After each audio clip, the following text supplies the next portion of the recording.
Oh, cheers, Cheers, man. What's man. up? What's going on? Got the Dale's Pales Ales. Oh, that's pretty nice. That's my first time having this. Really good pale ale, man. You remember about a month ago, there was some guys from work talking shit about wanting to. There was, man, I think I could beat Bryant in a fight. Yeah, you told me about this. So we scheduled. It was like, I was entertaining the idea. Okay. And so another guy from work, he knows how much I train and shit like that. He was like, well, let's schedule this. Let's try to make a set exhibition MMA fight. Right. And so we made that date, and these motherfuckers didn't show up. Naturally, of course. So we had a little team building thing like off-site today at work. Yeah. And we go to spare time. And so in their arcade, they had one of those punching bag things for like the power punch. Yeah. Well, they wanted to see how hard I could hit this motherfucker. So I was like, man, I don't really want to do this. I don't want to be that guy. I hate when that And they're like, happens. oh, you got to do it. And they start swiping their card. All right, fine. First punch, bow, break the record. Nice. 931. Then one of the guys that was supposed to come and fight me, the guy that was like, oh, I can 100% beat him. He goes, so 931 was what I hit for the record breaking. He hits 22. Oh, no. It's like the wimpiest punch you ever seen. It's like a little... He gets with like this part of his hand. Oh, no. And everybody starts laughing. Oh, no. And I'm like, man, that was a weak punch by me. I think I could get way higher. You did, didn't you? So I hit it again and break my record. I hit 935. And the next one wasn't that good of a punch, but I still broke my other record. And so I got the two highest records in spare time, hard punch. And then he hits again, hits like 120. He mad. And it's a big old boy. He weighs like 250, like 6'2". Damn, dude. And so like on the first one, I accidentally pressed select game and I went to the speed. I hit 870. And then one of the guys goes, man, I can take a punch from you. And then he hits it and it's like 750. And I'm like, that shit was a lot harder than you thought, wasn't it? And then I hit it there and break the record on the bow. And I said, it wasn't like no load up. It was just boom. Right Really? Hook, right hook. I didn't load up or anything. Just straight hit, straight technique. Wow. And then he goes in there and hits fucking like 800. And he was like, oh shit. And there's like some fucking people take like 10 tries. Yeah. And they're not even hitting 9. They're not even breaking 900. Wow. I'm looking 930 first punch. Bam! And I was like, it felt good too. I don't think you understand, though, his mentality, bro. He gets Yeah. mad and sees Yeah, red. He might get me. He might get you. God damn, dude. People's perception blows my And mind. everybody started, and he's like, that's a cool ass dude too. Yeah. Like, I like this guy. But he just don't know. Some people just don't get Some it. people just don't know. I've known because I've seen, I've been around it for so long. You've seen me fight since I was 10 years old. Yes. I still remember the first one. So it's I've like, been doing tournaments since I was 10. yeah. So it's like, I got into it with a guy at work one time. Not got into it. We were having a little debate Yeah. about, there's a guy who has had some amateur UFC fights. Yeah, you're talking about Josh Jones? Yes. Yeah, shout out. And there was another guy who's very, very fit that was in the same job with us, and he's like doing push-ups and sit-ups like during trailer switches and stuff. Like he's constantly going. And a coworker was like, "Yeah, I think he could beat Josh Jones in the fight." And I was just like, That's crazy. This is "A crazy guy who's talk. been training for like years." This is ludicrous. You mean like this guy don't even know he's not even ready for a leg kick. He doesn't know how to throw a punch. He doesn't even know how to throw a punch. You leg kick this dude, and the next time it's gonna hurt like a motherfucker. Yeah. And then the next time you go for the leg kick and you just fake, lights out. Yeah, so That's the how guy, easy that yes, is. and so the guy that the guy that was trying to instigate this whole setting up the fight thing, he's also a blue belt in jiu-jitsu, so he understands Yeah. like how fighting works. Right. And so he goes, so he was like, I think you went. I was like, I told David, this is one of the other guys. He was like, I told him that he wouldn't last 10 seconds against you. He was like, so tell me what you would like. What's your plan going into this fight? Like, what would you do? I was like, leg kick the fuck out of him. Didn't I was you? like, well, the first thing I would do is I'm 100% sure he's never taken a leg kick, so I'm gonna crack one of those on him. And then after that, And I was like, and then so I was like, bad. you know what the second thing I'm gonna do is? I'm gonna throw a real slow fake leg kick, and he's gonna reach, and I'm gonna question mark kick him right in the head. Out. he's Done. out, done. And he's gonna bite. Yes, because that first leg kick's gonna gonna hurt so bad he Yeah. doesn't want to take another. And one. you know how people who really don't train to fight, their first mentality is just hands and face. And I'm gonna be honest with you, even if he tries to block the fucking question mark kick, it's gonna go through the hands. It's gonna still hurt. It's gonna hurt. Like he's not gonna move. Yeah, it's gonna hurt. Oh my god, It's that's so funny. Like people hilarious. don't understand like timing and setups. Yeah, And you practice this all the And time. it's thousands of hours in the gym trying to land one technique. Yes. Oh man, people just don't understand. Against people that know how to stop it. Yeah, and thousands of hours. And you can take this into like anything in life. Yeah, for whether sure. it's throwing a football. You take a person who's just learning how to throw a football, and then you go to like even whoever's put 10,000 hours into it. And you try to put them against each other, it's going to look laughable. Oh yeah, you know what I'm saying? Just sure. like in MMA, or anything in general, really. Bowling or playing drums, anything that someone has like 10,000 plus hours in or whatever, and you stick them up against somebody who, I think I know how to keep a beat on drums. Yeah, I can keep a pretty cool beat, and then you get up there and you're like, okay, wait a minute. And you start putting guitar and like you put a metronome beside them, they're like, oh, and you take the metronome off, and they're like way off. Nowhere. Yeah. Yes. It's easy to keep a beat with a metronome. Yeah, for sure. But Or when you like take it with a off, guide, yes, it's people just don't understand. It's all the ego, man. And like, I'll consider us people that can like do like just random shit pretty decently. Yeah, Decently. Decent. We're part of that group that's just like, oh yeah, let's try this. Right. But I can relate it to other shit. That's why I feel like I can like just jump in. Yes, Because I'll try to relate to something else to make me understand this concept better. Right. Like okay, like you might be good at this thing, but you knew how long it took you to be good, so you can like when you go to the next thing, you're like, okay, do I like this enough to put those 10,000 hours in to actually be good at it? For sure. I don't think I do. However, that's like also a negative thing about my personality is like I think I could do anything decent. I'll give you an example. I used to really have that mentality, but I don't think I have it as much anymore. I don't think I do as much, but I still do, like in the back of my mind. Like Me too. So two of the guys from work have been going rock climbing a lot, and they've been inviting me out, and I'm like, I bet I'd be good as fuck at that. But I'm probably gonna fucking slip and eat shit. Oh, 100%. But like in my head, I'm like, but I got a good grip. Like I'm yeah. athletic. I'm flexible. I feel like I have all the traits that I could catch on and do this. I have a really good grip. I don't think I would be good at rock climbing. I'm like I know like it would be like starting from level 0 up if I was trying to dive into it. I've been watching people do it, and I know that's so stupid. But I would be honest with you though. This actually makes it even dumber. It's so much dumber, yes. But so I've been doing like these group private lessons at the gym, and one of the guys from work, Cody. That's actually shout out to Cody. He's one of the guys that's been rock climbing. Yeah, and so he's talking about like. I feel like I would be decent at fighting because I watch UFC so much. But also, he's not like going in with that mentality. He'd be a good fighter. He's just going in with the mentality of like he can learn quicker. He thinks he'll learn quicker. He's seen. I can understand that. And so, I was like, yeah, I mean, everybody thinks that. Yeah, but, for sure. So we're in the gym on Wednesday, and we're kind of rolling, and I'm trying to wrestle with him a little bit. I'm playing with him. Yeah. And he ends up snatching one of my legs up, like in a single leg position. Really? And I'm like, huh. Has he wrestled before?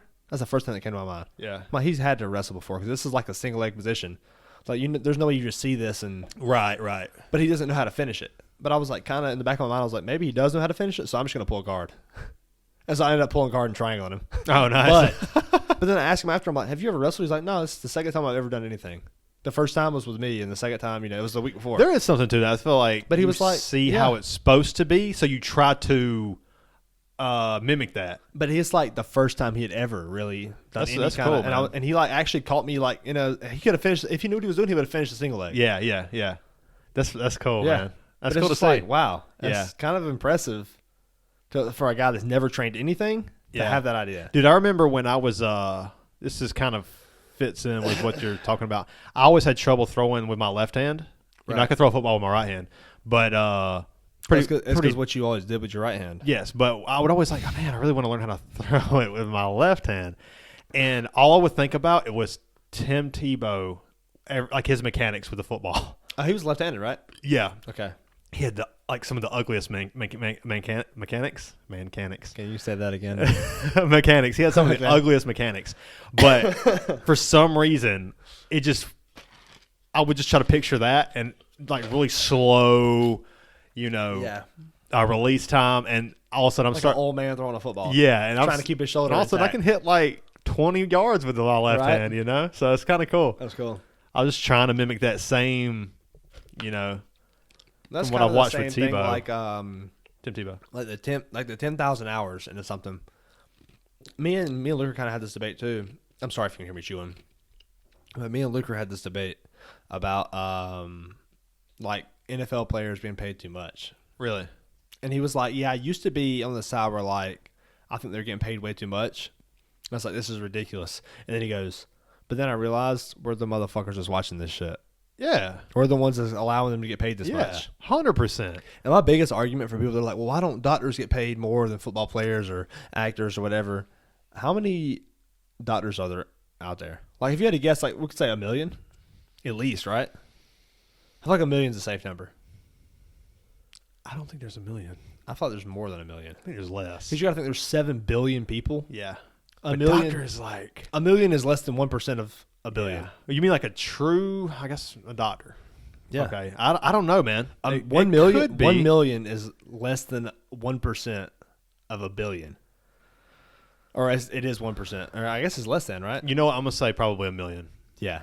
Yeah. So it's like it's 0.1% of 1 billion is 1 million. Yeah, I think that's and there's 7 that's a billion good way to people put in it. the world. Yeah, that's a really good way to put it. You're probably right. I kind of want to know what it is now. So it's like, how many people are there that are in the NFL?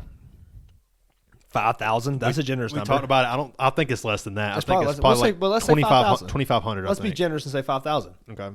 Yeah. How much? What's the percentage? 5,000 to 1 million. But okay, we That's do have insane. to. In the NFL, that's strictly in the United States. So like, Sure. I mean, it is what it is. No matter, regardless Okay, of what it yeah. is, like you said, I mean, let's talk about professional basketball. that's fair too. But I'm just talking about, and I guess I'm really talking about where the money is. yeah, But if we're going to talk about professional basketball, there's less than 10,000 professional basketball players in the world. Yeah. And I'm talking about European. I'm talking about every league. yeah, I get what you're saying. That percentage is less than like 0.01%. Less than that. Right. To be able to do what they do, you It's have to just be, insane.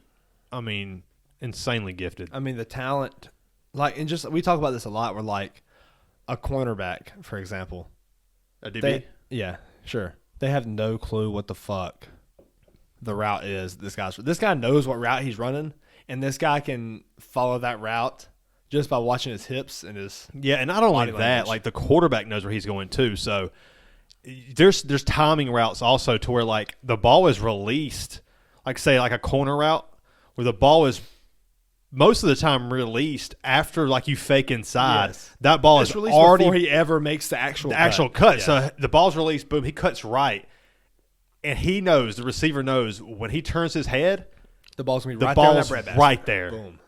But it's all got to be full speed and on time. I can't Yeah. stress how hard it is to have timing with a receiver like that. And like you think about, like I'm gonna tell you right now, anybody listening to this podcast couldn't keep up with a high school athlete. Hell no. A high Yeah. school, like a high level, Not even high level. like a middle level, like we'll say a Texas, A 3-star. you talk about a 3-star high school recruit from Texas. Yeah. Would burn your ass on a Bad, route. yes. And I'm talking about the most athletic people listening to this shit would get their ass bust. Yeah. Nigga, 100%. big trust get their ass bust. Yeah, and like the 3-star, he might see playing time in college. Yeah. He probably will see playing time. Odds are because and he's gonna get reps in practice. He's gonna get those Yeah. like late round garbage time reps in the game. yeah, and even if like he sits for a year or two, or I mean Carolina, every team has 3-star. Yes. Mostly. Then you think about has like the 3 stars. greatest high school guys are gonna destroy that kid, Right. and the greatest college guys are gonna destroy that one, Yeah, and then the greatest of those guys barely make it to the NFL, barely make it to the NFL. and then those guys become better. Right. So it's like there's so many levels, And not only that, you can be like a top 10, a top 5, a top 1, top 5, top 10 kind of pick. right. And if you fall into the wrong coaching staff who doesn't know Josh how to, Rosen. Yeah, Josh Rosen clearly has a great arm strength, but he told me he never had the drive. true. That's true. And I mean, Jadeveon Clowney, Jadeveon Clowney, yeah, which actually fell under. I mean, the Texans coaching staff was actually pretty it solid. wasn't terrible then. Yeah, but he just never had the drive in general. yeah. And we're huge Carolina fans. But you can look how like That hurts. certain people can go to certain teams, show out, and then they go to the next team and they just can't Yeah. for whatever reason. It's just off. They can never get it. That's what's so interesting about like Devontae Adams going to the Raiders and Tyreek Hill going to the Dolphins. It's like, That is very interesting. Yeah. is Patrick Mahomes the guy that was carrying that side of it, or is Tyreek Hill? Are they both insane? Like, I'll be honest. They're all three insane. For sure. Well, I'm talking about Aaron Rodgers too. So all 4 of those guys. Right. Well, I mean 3 when I was thinking of. I got you. And only well, Andy Reid too, though. Like Andy Okay, Reid, yeah, true. Patrick Mahomes, and Tyreek Hill, and Travis Kelce. Yeah. All 4 of those guys are elite. Probably end up in the Hall of Fame. I don't know about Tyreek Hill. Tyreek Hill be able to do what he did in Kansas City? No.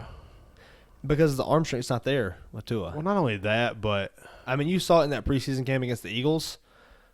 Tua barely made that throw. Yeah. It was like a 58-yard reception.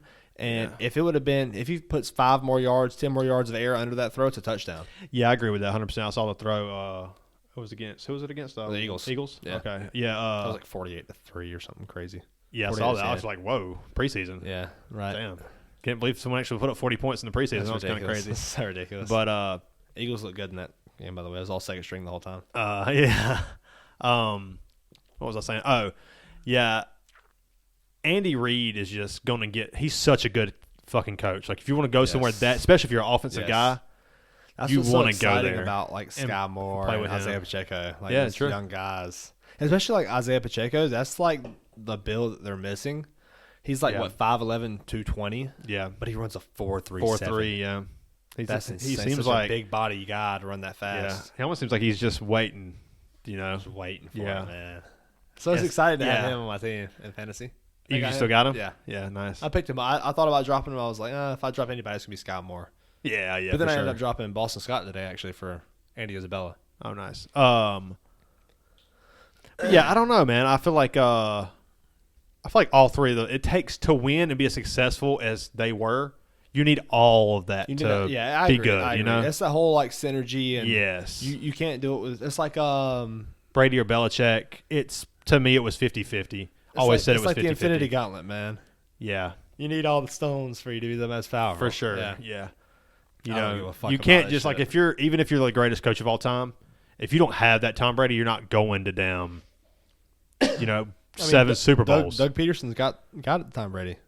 You know, who you talking about? Doug Peterson, the greatest coach of all time. He's got Trevor Lawrence. Yeah. Tom Brady. I'm just talking about because we won that Super Bowl in 2018. Oh, that's fun. I have no harsh All feelings. right, how the fuck could you fire a guy 2 years later after you won you a Super Bowl? And the bad year was during COVID, man. Yeah, and I always thought that was crazy. And the weirdest part was like, okay, it's either Wentz or it's Peterson. I was like, one of those guys have to go. They get rid of They Peterson. got rid of both. And then they get rid of Wentz, yeah. Yeah. It's like, what are you doing? It's just weird. They got rid of Peterson first, though, right? And then Yeah. Wentz the next year. Which, I mean, Nick Sirianni's doing good shit. So it's hard to be against him, but I'm a fan of Doug Peterson. Yeah, I like And Dougie Doug P. Peterson always will have a special place in my heart. For sure. Because of the Super Bowl, but Yeah. Oh, yeah, always. I still got, I love a lot of those guys from all those early Patriots Right. Super Bowls, Yeah, for sure. Speaking of the Super Bowl, what's your prediction?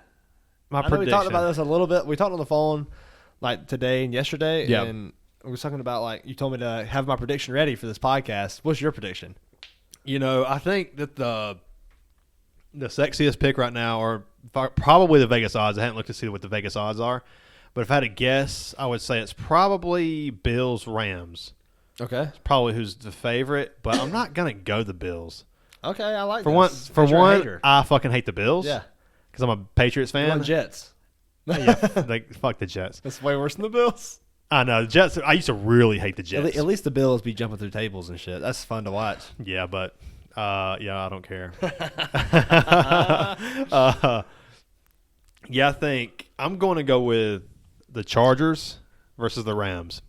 I love this. And I'll tell you why I think the Chargers are going to go. I understand, they probably have, top 7 odds or something in the AFC Right. to go or whatever, but I expect Justin Herbert. I've been a Justin Herbert guy since way back when. For sure. And I think he's going to continue to improve. I think he can. He's a potential MVP candidate this year. Okay. And I love what Mike Williams is doing. He's finally starting to take on what they thought he would be That deep 4 threat. years ago or Yes. whatever when they got him. Keenan Allen seems to be going as consistent as possible. Yeah, for sure. Austin Eckler, solid. Yeah, and they even got backups like Joshua Palmer and Yeah. what's the backup running back and for the Chargers? Oh, Isaiah Spiller. Yeah, they drafted Isaiah yes. Spiller. Yes, exactly. Yeah, So, and he's loaded with talent. yeah, and you mix that with a fairly good offensive line that has improved. They had Matthew Slater, I think his name was. Is that right? From the rookie last year who showed out. But that's just kind of if they make that next step. That's the same cast of last year. What really impresses me is the defensive side. So they can put up points. Yeah. They can make comebacks when they need to with Herbert. They get dude from the Bears? Didn't they get Khalil Mack? We'll get there. Okay. They can run the ball if they have to run the clock out. Right. Yeah, Austin Eckler's phenomenal. Yeah. They can put up points big and blow you out. Yeah. They can put up points big and come back in a game if they need to. Yeah, absolutely. On the defensive side of the ball, you got Bosa and Khalil Mack, who when those two guys know this is a success to win in the NFL. If you have two pass rushers, dominant pass rushers, look at DeMarcus Ware, Von Miller. Look at Osi Umenyiora, Justin Tuck, Michael Strahan that year. Yeah. Big time teams that can rush the passer. That's because when it's time to win in the NFL today, you have to stop the pass. And because when it's time to win, you got to pass. Because when it's time to win, you have to pass. And every team in the NFL will be able to put up points passing. And especially that division, the AFC West, you got the Chiefs, Chargers, Broncos, and the Raiders. Yes. The Chiefs, obviously, with Patrick Mahomes, Travis Kelce, Andy Reid, that is a phenomenal. Damn, son, party foul. God dang. You got Andy Reid, Patrick Mahomes, Travis Kelce, and then Juju Smith-Schuster. I don't believe either, but he was still a stud in Pittsburgh. He's a playmaker. Yeah, for sure. He's not a number one, but he doesn't have to be in that offense. Because Kelce is. Yeah, but, Kelsey's obviously the number one target. But then you got the Raiders with Devontae Adams coming. Derek Carr's been a pretty consistent quarterback, and then him and Devontae Adams played together in college. Yeah. So you've got that with Hunter Renfrow, who's going to develop even more having Devontae Adams on the team. 100%. And then you got Darren Waller, and then Josh Jacobs, a consistent running game with a good defense. Yeah. And then the fucking Chargers and that the Broncos. Offensive line is rough though. For sure. For the Las Vegas Raiders. For sure, I agree. They're not holding Bosa and Khalil Mack when it's time when Herbert hadn't been stopped and the offense hadn't been stopped and they're up by 10 points. Do you really believe in Derek Carr to make those fast throws? No. However, you got Devontae Adams though. Yeah, that's a big over. And you got Josh McDaniels too, bringing a nice sure. offense in. But then you got to look at the Broncos, man. They're scary.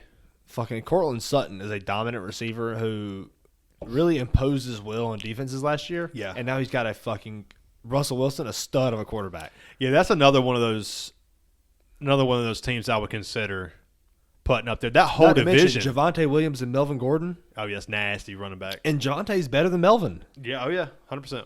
So you got an insane offense. Yeah, but to me there is reason there for doubt.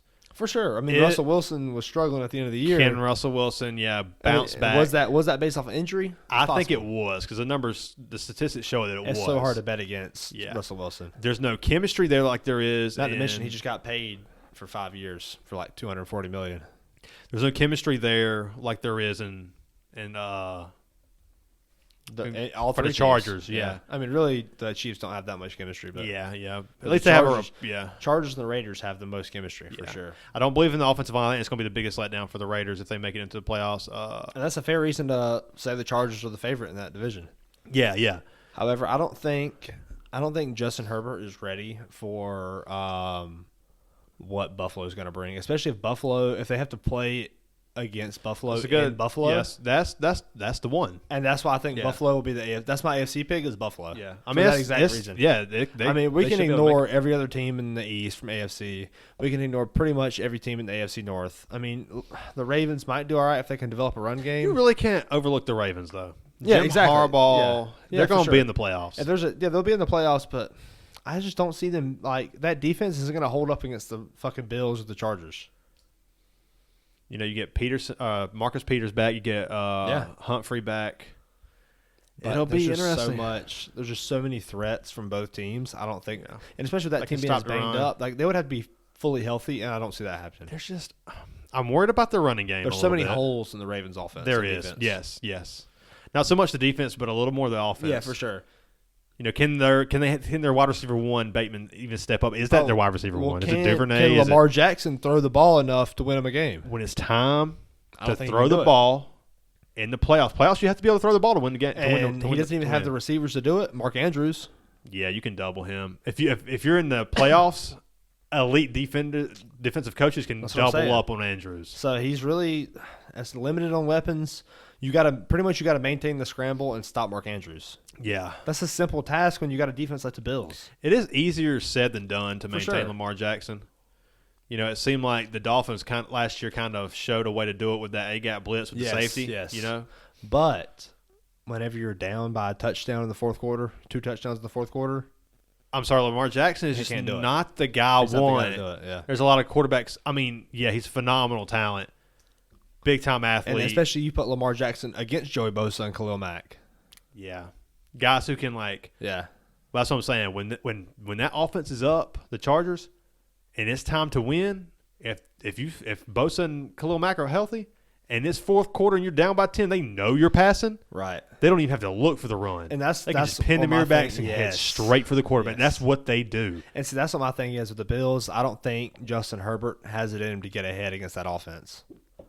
Because that offense is deadly in Buffalo. It is. So is the defense. And that defense and that secondary. They're the favorite, yeah. That secondary is nasty in Buffalo. Yeah, it's also nasty in not San Diego, for the Chargers. San Diego. Yeah, Las Vegas. Yeah. Las Vegas, right? Las Vegas Chargers? L.A. Los Angeles, yeah. Stupid. They got Derwin James on the back end. Derwin James is solid safety. They're all Kazir White, though, linebacker, who went to the Eagles. But they get Asante Samuel Jr. and J.C. Jackson to help out those pass rushers. J.C. Jackson got paid, and rightfully so. Oh, yeah. I knew he wasn't going to stay in New England. Because they didn't. Bill Belichick don't want to fucking pay people. Yeah, except people like fucking Nelson Aguilar. He's making like $13 million this year. For what? I was like, what are you doing? For him to drop passes and type games. Ridiculous. Like he did with Philadelphia. So, yeah, I think that when Herbert's got his team up, he's got the perfect guys to go get the quarterback. So we got our AFC picks. You got the Chargers. You said the Chargers and the Rams. Yes. My picks are the Bills versus the Cardinals. Yep. And so we talked about, I talked about why I think the Bills are going to make it. But if we talk about, I'm betting on youth here. I think that in the first half of the year, I think Kyler Murray is going to, obviously him and Marquise Brown played together in college. You're going to have guys like Andy Isabella start to show out. You're going to have guys like James Conner had a phenomenal year last year. Rondale Moore. Yeah, Rondale Moore. Young guys like that are so fast, man. Yeah. And then, so I think that they're going to learn how to play without DeAndre Hopkins that first half of the year, and then you just get him. That's like just an extra. Yeah. You get him in the middle of the season where he's going to light it up when he comes back. I'll say this about the Cardinals and why they're out for me. I don't think they're that deep in receiving options. I think that it just seems like they're going to be banged up all year to me. Like Zach Ertz is entering the season hurt. Hopkins is out for the first 6 games. Rondale Moore might not even play week 1. If Marquise Brown goes down, I know you can use this for like anybody. Yeah, well, sure. if Herbert goes down, whatever. Yeah, for sure. But if like Marquise Brown goes down, it's like, what does Kyler Murray have? Can Kyler Murray hold up for the year? Right, that's true. With how mobile he is and how small he is.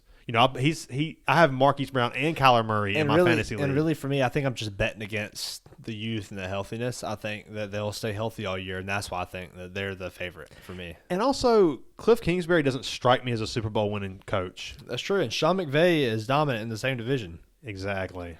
But I don't believe in Matt Stafford this year. It's the elbow maybe, but I don't believe in – I think that the biggest problem they're going to have is the running game because I think Cam Akers and Darrell Henderson are going to struggle to stay healthy all year. That could be true. And they're barely – who knows, like they just got announced healthy, both of them this year. Yeah. Like just now. And do we really believe in that? I do. That Achilles injury is so dangerous for every – I don't believe in Cam Akers anymore. I don't believe in Cam Akers. And I thought I believed in Darrell Henderson. He was my guy last year in fantasy for me. Yeah. And then he kind of shit on me at the end of the year. I I'll tell you why I believe in Sean McVay, because I think that he can take a lot of running backs and make them 1,000-yard rusher. True. So, because I believe in that offensive system so much. And, okay, so say Matthew Stafford's elbow really is hurting. I mean, he can throw it 75 yards. What's it going to go down to 70 yards? I mean, he brings in Allen Robinson, who's going to be a major help. Yeah, especially in the slot. I mean, And helping out in the Cooper slot with Kupp. Cooper Kupp. Yeah, for sure. Yeah, Van Jefferson can still stretch the field. Yeah. And you give him another year under that offense. Yeah, I agree. I mean, Sean McVay's a phenomenal coach. I'm going to be honest, man. I think them winning last year was a fluke.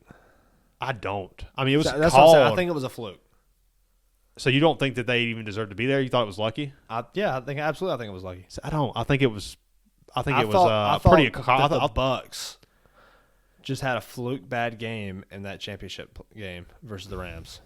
And I think that's the only reason the Rams made it. Saw it coming a little bit. But And I'm a Brady guy, you know. And you saw how weak that defense was whenever Brady carved them up in the fourth quarter and almost tied it up. Yeah, but they were down big early. Yeah, and they tied it up. Yeah, but they didn't pull it out. It is what it is. But I think it's going to be a lot easier to stop Cooper Kupp this year with the knowledge they have now, the film. I mean, it's going to be a lot easier to stop Cooper Kupp this year. Maybe. But Allen Robinson getting added to that roster. That's what I'm saying, yeah. But how much do we believe in Allen Robinson? I do. He's never had a legit quarterback. Never. Blake Bortles, whoever's in Chicago. Yeah, it was Mitchell Trubisky. Yeah, Trubisky and he was a 1,000-yard receiver with Trubisky. Yeah, and then we had one bad year last year. And I honestly think he was just over. Which the year before that wasn't good either. It wasn't the best. It wasn't bad though. He was over. I think it's like 1,100 yards. Yeah, like 5 I guess touchdowns, it's a something. pretty Solid year to be. But last year he had Mitchell like, Trubisky's 400 yards. It was bad. It was really bad. It was bad. So I think it's gonna, and Sean McVay's gonna get the best out of him For sure. 100%. I don't know. I guess I want to see the youth prevail. I get it, but it's just experience for me, and that's what Sean That's McVay fair. has. He gets another year with Matthew Stafford under this offense, Right. and the chemistry is going to be even better. However, how does the 49ers do in that division? It's all on Trey Lance. If Trey Lance goes out there and lights it up, that's a fucking playoff Super Bowl team.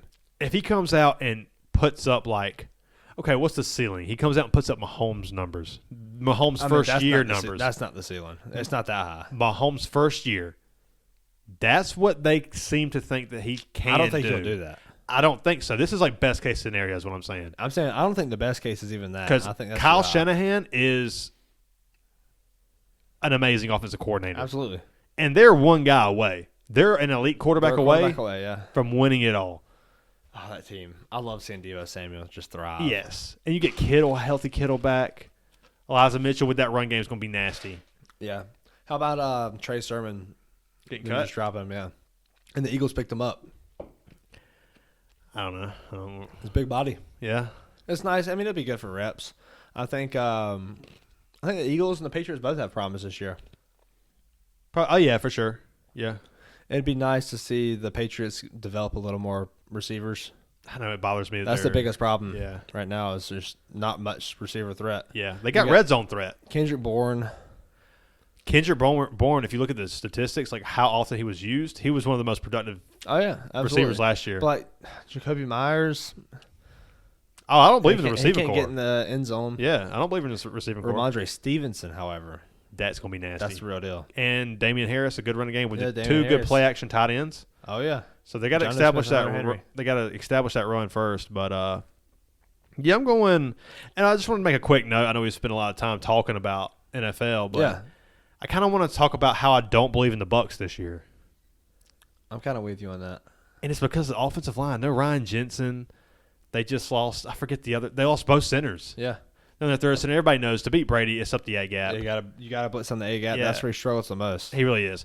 And Then you got Chris Godwin, who just coming off an injury. unhealthy. Yeah. You've got Mike Evans, who's starting to get a little older. Was he 28, 29? Yeah. Now it is you. With Mike Evans right now, I agree. He is getting However, older. he's undeniable. I mean, he's a 1,000-yard receiver. He's a Hall of Yes, Famer. He's a Hall of Famer, 100%. But he's getting older. And Brady seems a little distracted right now. He does. Doesn't it seem that way? It does. And I've never said this. And that's why I was like kind of hesitant to pick Leonard Fournette in our fantasy draft. But I mean, I think Leonard Fournette will be fine as far as fantasy numbers. Yeah, even with Brady, as long as Brady's there. I mean, I think even if Brady's not there, they're gonna the volume's there. They're gonna feed him. Well, say you take Brady out of the equation, you have Kyle Trask or whoever the backup is there.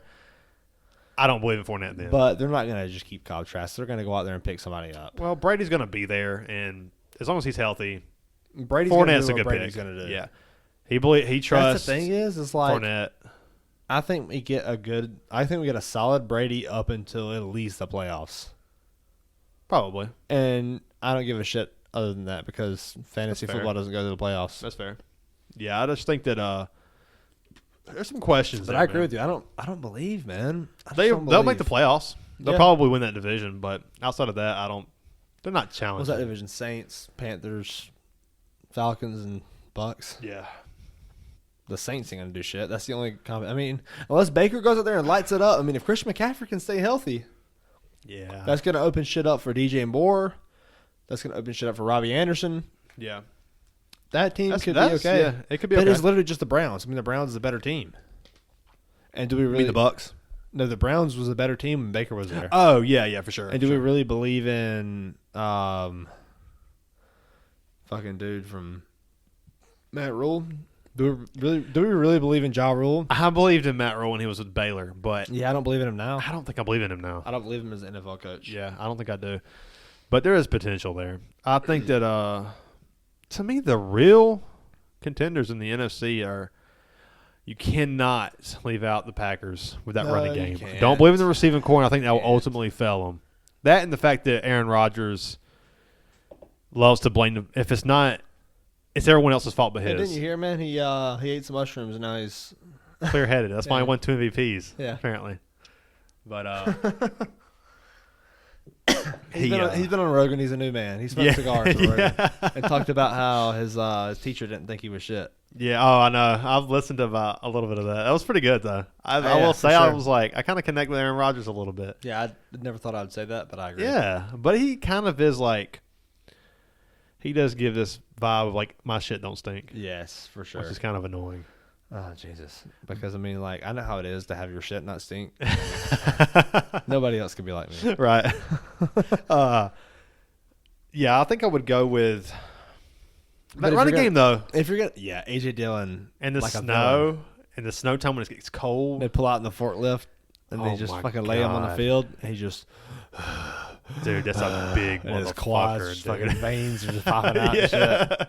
You see that video with it was like a whole group of people in the practice facility in Green Bay, and they're all like wearing their Aaron Rodgers jerseys and they're taking pictures and shit. And then AJ Dillon comes out in his uniform taking pictures of them. They had no clue who the fuck he was. Oh, that's sad. They will after this year. And they're like, oh, they just didn't even like. Oh, they will after this year. Oh yeah. They will know. Yeah, he'll have the mic. They should already. He'll have the mic, and they'll have to listen to every damn word he has to say. Yeah. Oh man. But yeah, like if you're gonna include Green Bay, I think you gotta include the Eagles, man. Yeah, I think so too. I actually considered them when I was talking about it. The Eagles it's like a little bit of a dark horse. It just all depends on Jalen Hurts. Yeah, I agree with that. But like I think AJ Brown proved himself last year because he came back. He comes back from injury and he puts up fucking 3 touchdowns and 150 yards his first game back. I love them picking him up. AJ Brown is phenomenal. Not to mention like the pickups that the Eagles made on defense with Jordan Davis, Nakobe Dean. You pick up Kazir White, a linebacker, to fill that spot. You pick up C.J. Gardner-Johnson. Yeah, that was big. You pick up so many spots and fill so many gaps on defense. James Bradbury, Darius Slay on the corners. So good, solid. Man. And then you've got Jalen Hurts. Hurts so good. You got Hurts so good under another year, but you've got Dallas Goedert, his first full year where he's healthy. He's the number one. He's the number one tight end. Hurts is out of the way. He's the only tight end. Yeah. And he's been the better tight end for the last 3 years. At least 2 or 3, yeah, for sure. For the last 3 years, he's been the better tight end. Yeah, sounds like, yeah. And then you got like guys like Jalen Reagor, but I love the fact that we keep Quez Watkins. He was very productive. Because Quez Watkins, he's so fast. Yeah. And there's highlights like last year he had that like 90-yard almost touchdown. Damn, you slamming him, son.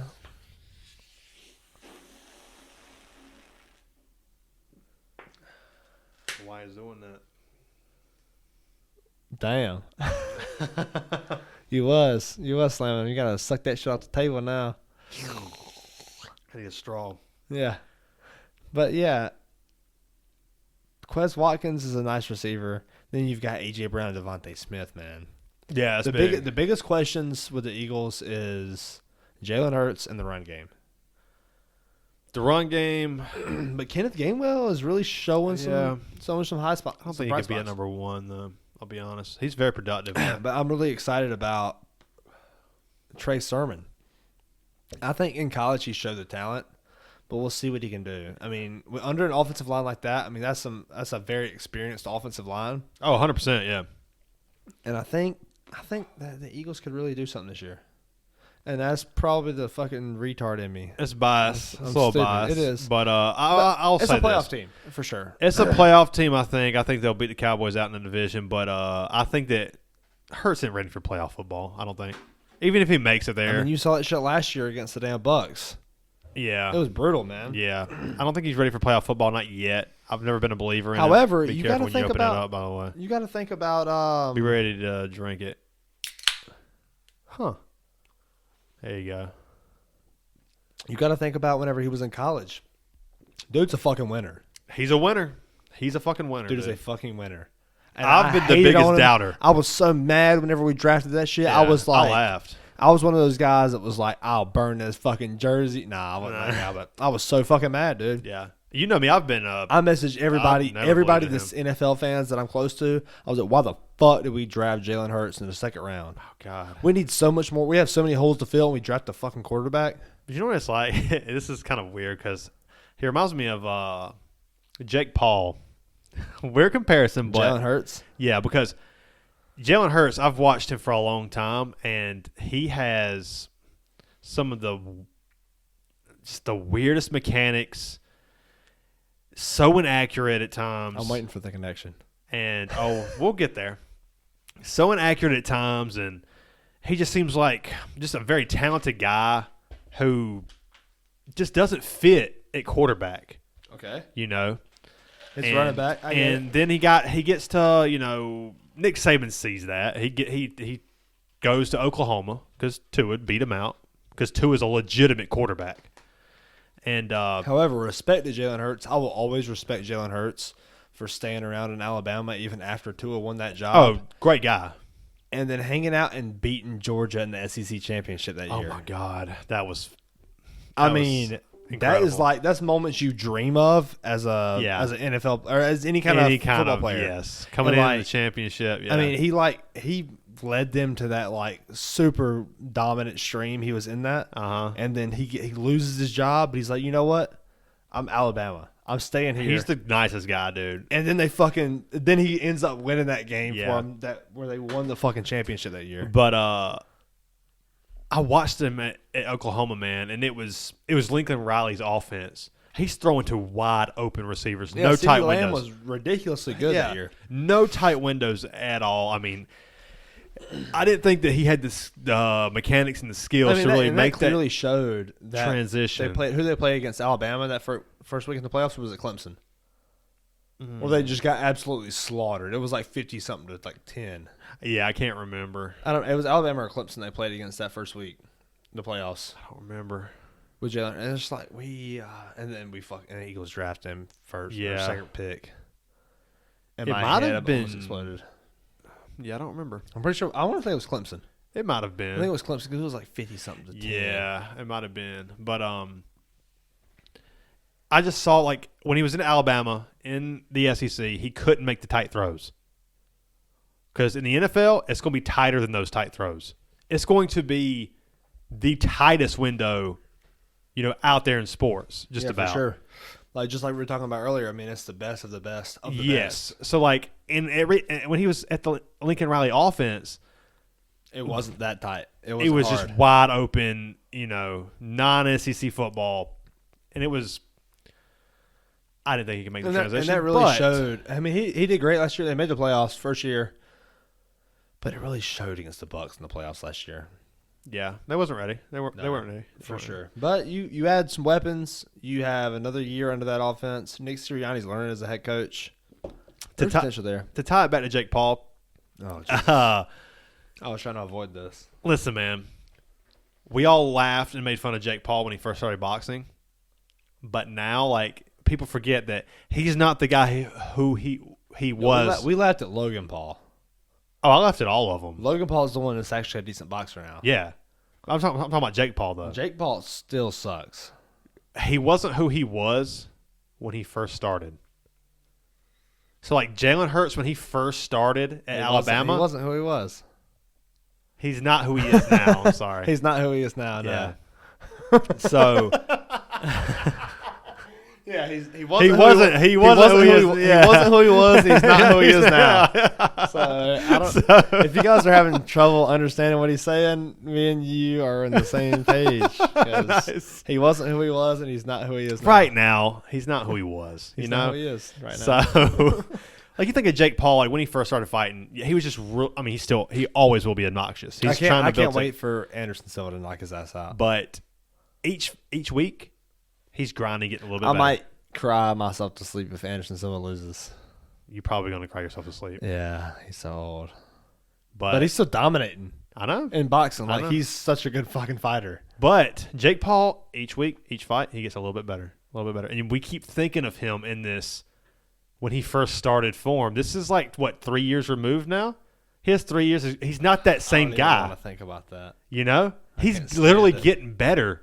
Each time. Absolutely, and he's training with like good fighters and shit like that. He's not like what we perceive to be at the beginning. If Anderson Silva loses this fight, it's got to be rigged, right? No. I mean, Anderson Silva's still knocking dudes out right now. He's fucking old. He's knocking out young guys right now. Oh, I get it. His last fight was insane. Dude, Jake Paul has legitimate knockout power. That dude has knockout power, dude. Yeah, I mean, he knocked out Tyron Woodley. Dude, was fucking nice knockout though. Yeah, for whatever it is. Woodley, though. Whatever it is what it is. That was a clean knockout. And I agree. I mean, it was a beautiful fake into the right. Yeah, he set it up. Nasty knockout. He has the potential. If he does catch you, you're fucking going out. Like, he's got power. Anderson Silva's got a chin too, so it's like. Yeah, but he's 40-something years old. He's like 44. Yeah. So old. Yeah, y'all heard me right. 44 is so fucking old. You got to get your shit together. If you're 44, what are you doing with your life? Yeah. Why are you 44? Why did you make it this far? Yeah. You're supposed to burn out in your like 30s. Get a job. At least 30s. Hell, not 20s. I'll be done by now. Yeah. Man, how old are you? Yeah, so I think that's my connection is Jalen Hurts is not what I keep picturing him as, like that Alabama guy who couldn't throw into tight windows and couldn't make those throws, but he's been grinding for so long and has improved his game. He just keeps. He's Alex Stein 99, prime time, do it all the time. He just keeps down shine. He keeps killing the doubters, you know? He does. Shutting the doubters up, and I think that he could do it again. Maybe go a little bit further. Haters. He got his hater blockers on. Oh my God, yeah. I love it. I'm a Hurts fan just because of. And I even said this whenever he got drafted. Why the fuck did we draft him? But I said the same thing. Motherfucker's a winner. Yeah. He's been a winner since the fucking day he was in college. 100%. He's been a winner, man. And when you draft winners, winners are going to win, man. That's a hard tangible to find. The winners are going to win. Yeah. And you see like him working with A.J. Brown like on their off days. And he's out there fucking like he's reading and he's studying. And all these guys are going to do that. But it feels right, man. Yeah, I'd be excited if I was an Eagles fan. For sure. They got a lot of potential. I think that defense is going to be really nice. But it's also really like nice. I'm a Gamecocks fan too, and what was it? 6.5. That's what they have us win. That's win insane. Total? I'm surprised it's that high. Are you really? Yeah, I think it should be 7.5. I think 8-4 is very reasonable. I think so too. That's why I think it's like a good bet to just bet the over. I think 8-4 is very reasonable. I think our losses are we're going to lose to Clemson probably. Oh yeah, for sure. Lose to Georgia. Yep. We play Arkansas. Who knows? Arkansas is going to be good. Yeah, I think it's probably more than likely that's a loss. But then if you take a loss there, we're probably 7-5. You got to go Kentucky too. We got to beat Kentucky. Got to. We have to beat Kentucky. But I'm picking them to lose. We're also playing Texas A&M. We got Florida. We got Tennessee, who is actually going to be good this year. And Florida's going to be good this year, too. It's gonna be tough. Florida, Tennessee, Texas A&M, and Kentucky are our 4 toughest games. But you know what, dude? I'm betting on the talent too, and that's just being biased. But Yeah, right. I'm also betting on the fact that Shane Beamer won 7 games last year, or was it 8 games? 7-6. 7-6. Won 7 games last year. 6 and won a bowl game. When the under/over of us winning was 3.5. Yeah. So with a graduate assistant at quarterback. Yeah. And like a revolving door at quarterback. It all starts. No consistency. It all starts with this Georgia State game tomorrow. Which actually, whenever this comes out, we'll be in Asheville. Whenever this comes out, we'll be getting ready to see Macedon. Yeah. So this will come out after the Carolina game. But I'm making my prediction now. The under/over for that is 12 points. It was 13.5, and it went down to 12. I saw that. Carolina needs to go out there and blow Georgia State out by 20 fucking points. They do. And I think they can. You go out there and blow them out by 20 points, you make a statement. Yes. I love it. You have the mic, and they're going to listen to every damn word you have to say. And then it's Arkansas and then Georgia, right? Yeah, it goes. That's tough. Yes, That's tough, it's a tough opener. I mean, we could potentially start off 2-1, but more than likely it's going to be 1-2. If I had to put money on it, yeah, I'd say that. But then you go into But dude, I believe in Shane Beamer, man. I do too. I think he got 7 wins in a 3-win season. And where I come from where I got here is it all depends on the quarterback. It does. Jalen Hurts for the Eagles. Spencer Rattler. Can he do it? I mean, he's 12-0 as a starter. You know, I know people like to say, listen, man. But he couldn't do it. I'm here to tell you. He lost his job. I know, like, people, especially around here, they love to talk up SEC football. Yeah, for sure. Dude. I mean, it's not what it was. No, definitely not.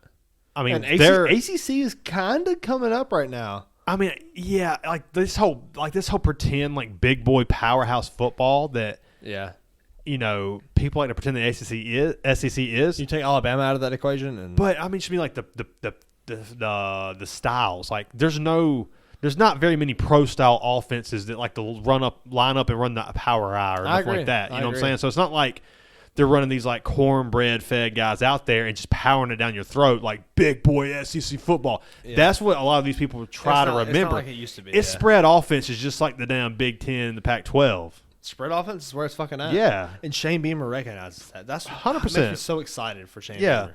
I mean, Nick Saban's learned that, and he's moved to a spread offense. Yeah, I'm going to be honest with you. If you want to know like he's a model fucking coach.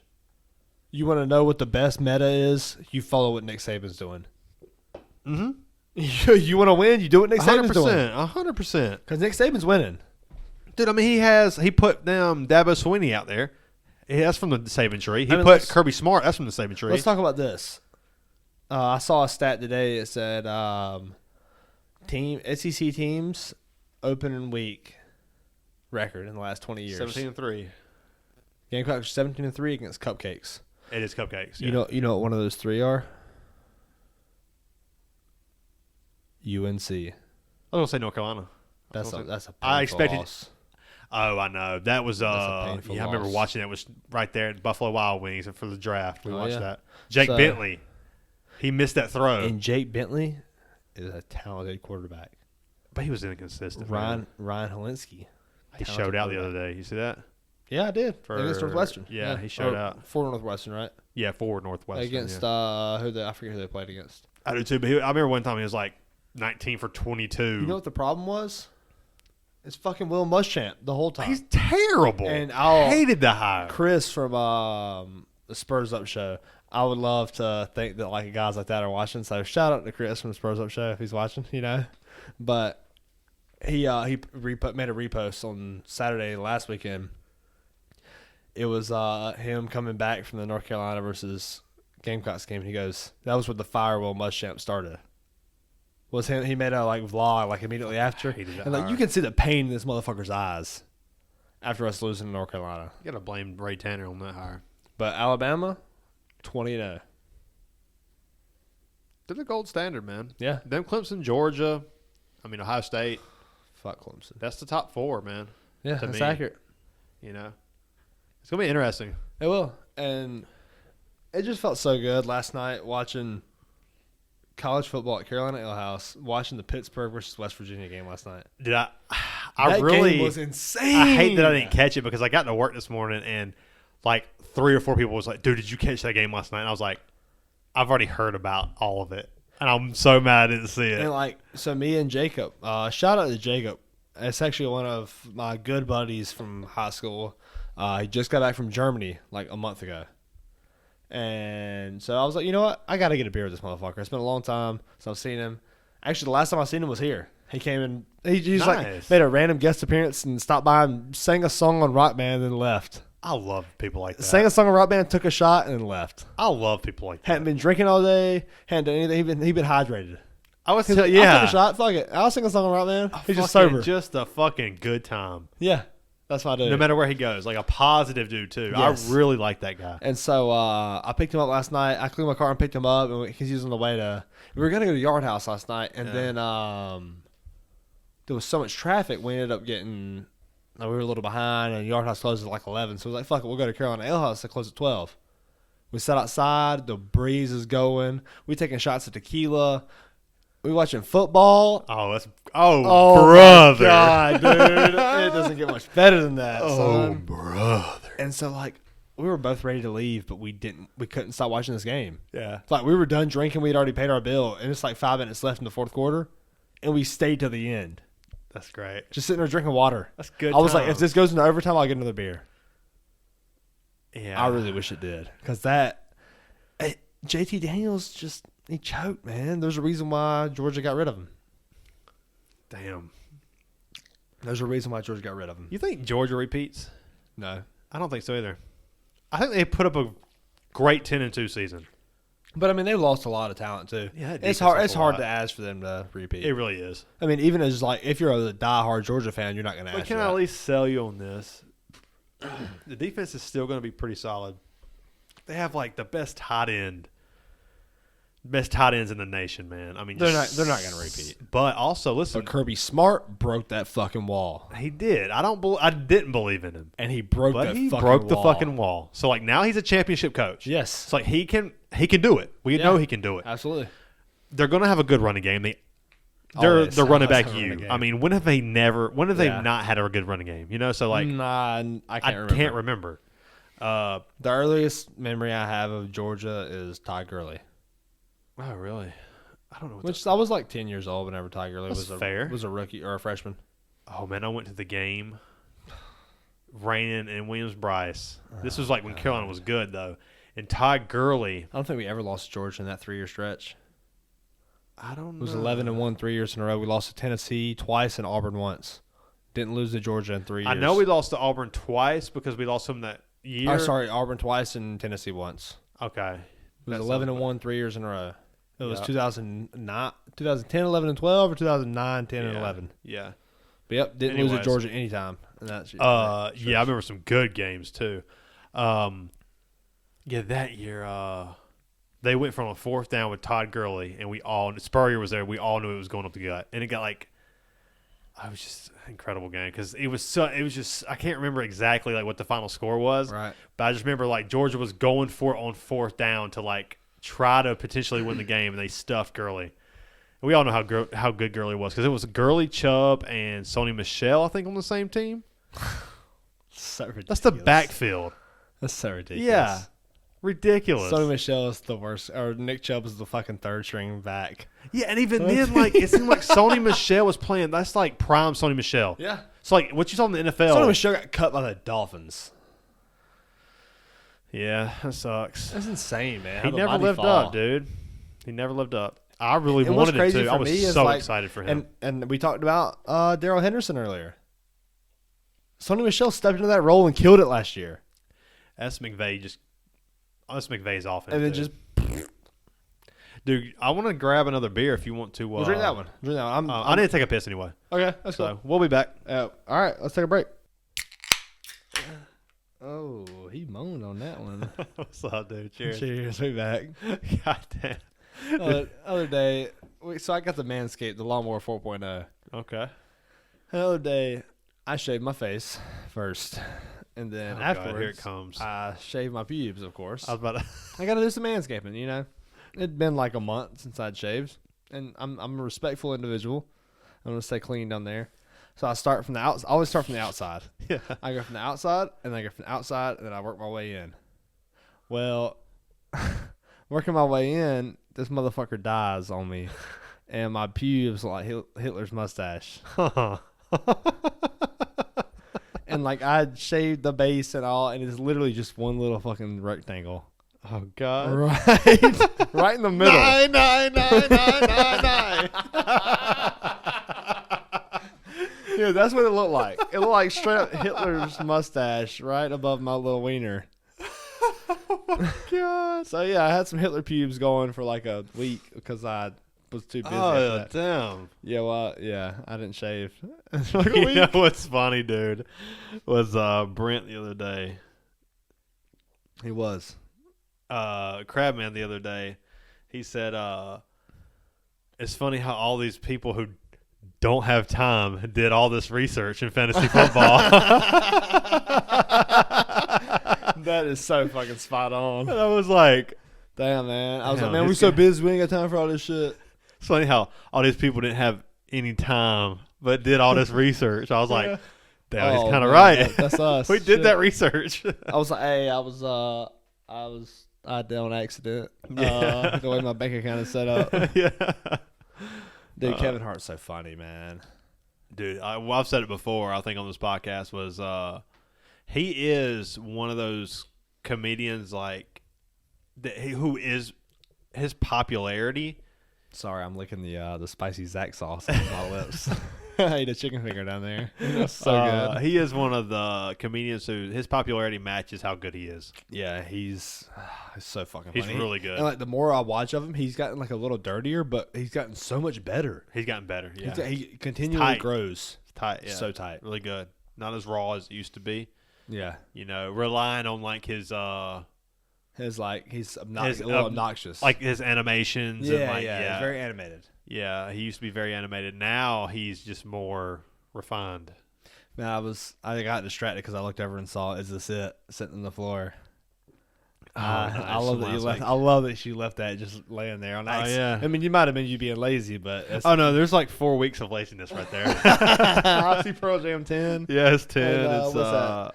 I don't know uh, what's behind that. I can't Foo remember. Fighters' first Okay, album. Yeah, okay. Yeah, nice. and then Highway to Hell's behind that. So that Okay, tells you yeah, how. I got my Good Kid, Mad City laying right there from. Yeah, for last sure. week. But dude, what's your album this week? So you got Lateralis. up Yeah, there from Total. yeah, I got you nice. that. That was the first album I ever got you for your is that the birthday. first one? I knew you bought it for me, Yep, but the double LP yeah, that's nice. Oh yeah, I like yours too with Jimmy Page and the Black Crows. live. That's nice, dude. That's a good phenomenal, album. dude. It's really It's good all like they'll go back and forth between Zeppelin and Black Crows, but it's all their best shit. It's just straight blues rock as it gets, dude. And it's Jimmy Love Page. it. It's Jimmy Page playing with the Black Crows. Yeah, it's amazing, dude. Oh, so good. Love that album. I showed. We talked about me and Jacob going to Carolina Ale House last night, and he had never really listened to Black Crows. He's never even heard of them. But Really? He listened to Hard to Handle. I showed him. He's like, "Oh, I've heard this one." I was like, Everybody's heard Hard I was to like, I Handle. knew this is familiar. Yeah. But he's like, "Holy shit, dude, this is fucking good." I'm like, "Yeah, no shit." Yeah. It's like, it's a little more raw version of Leonard Skinner.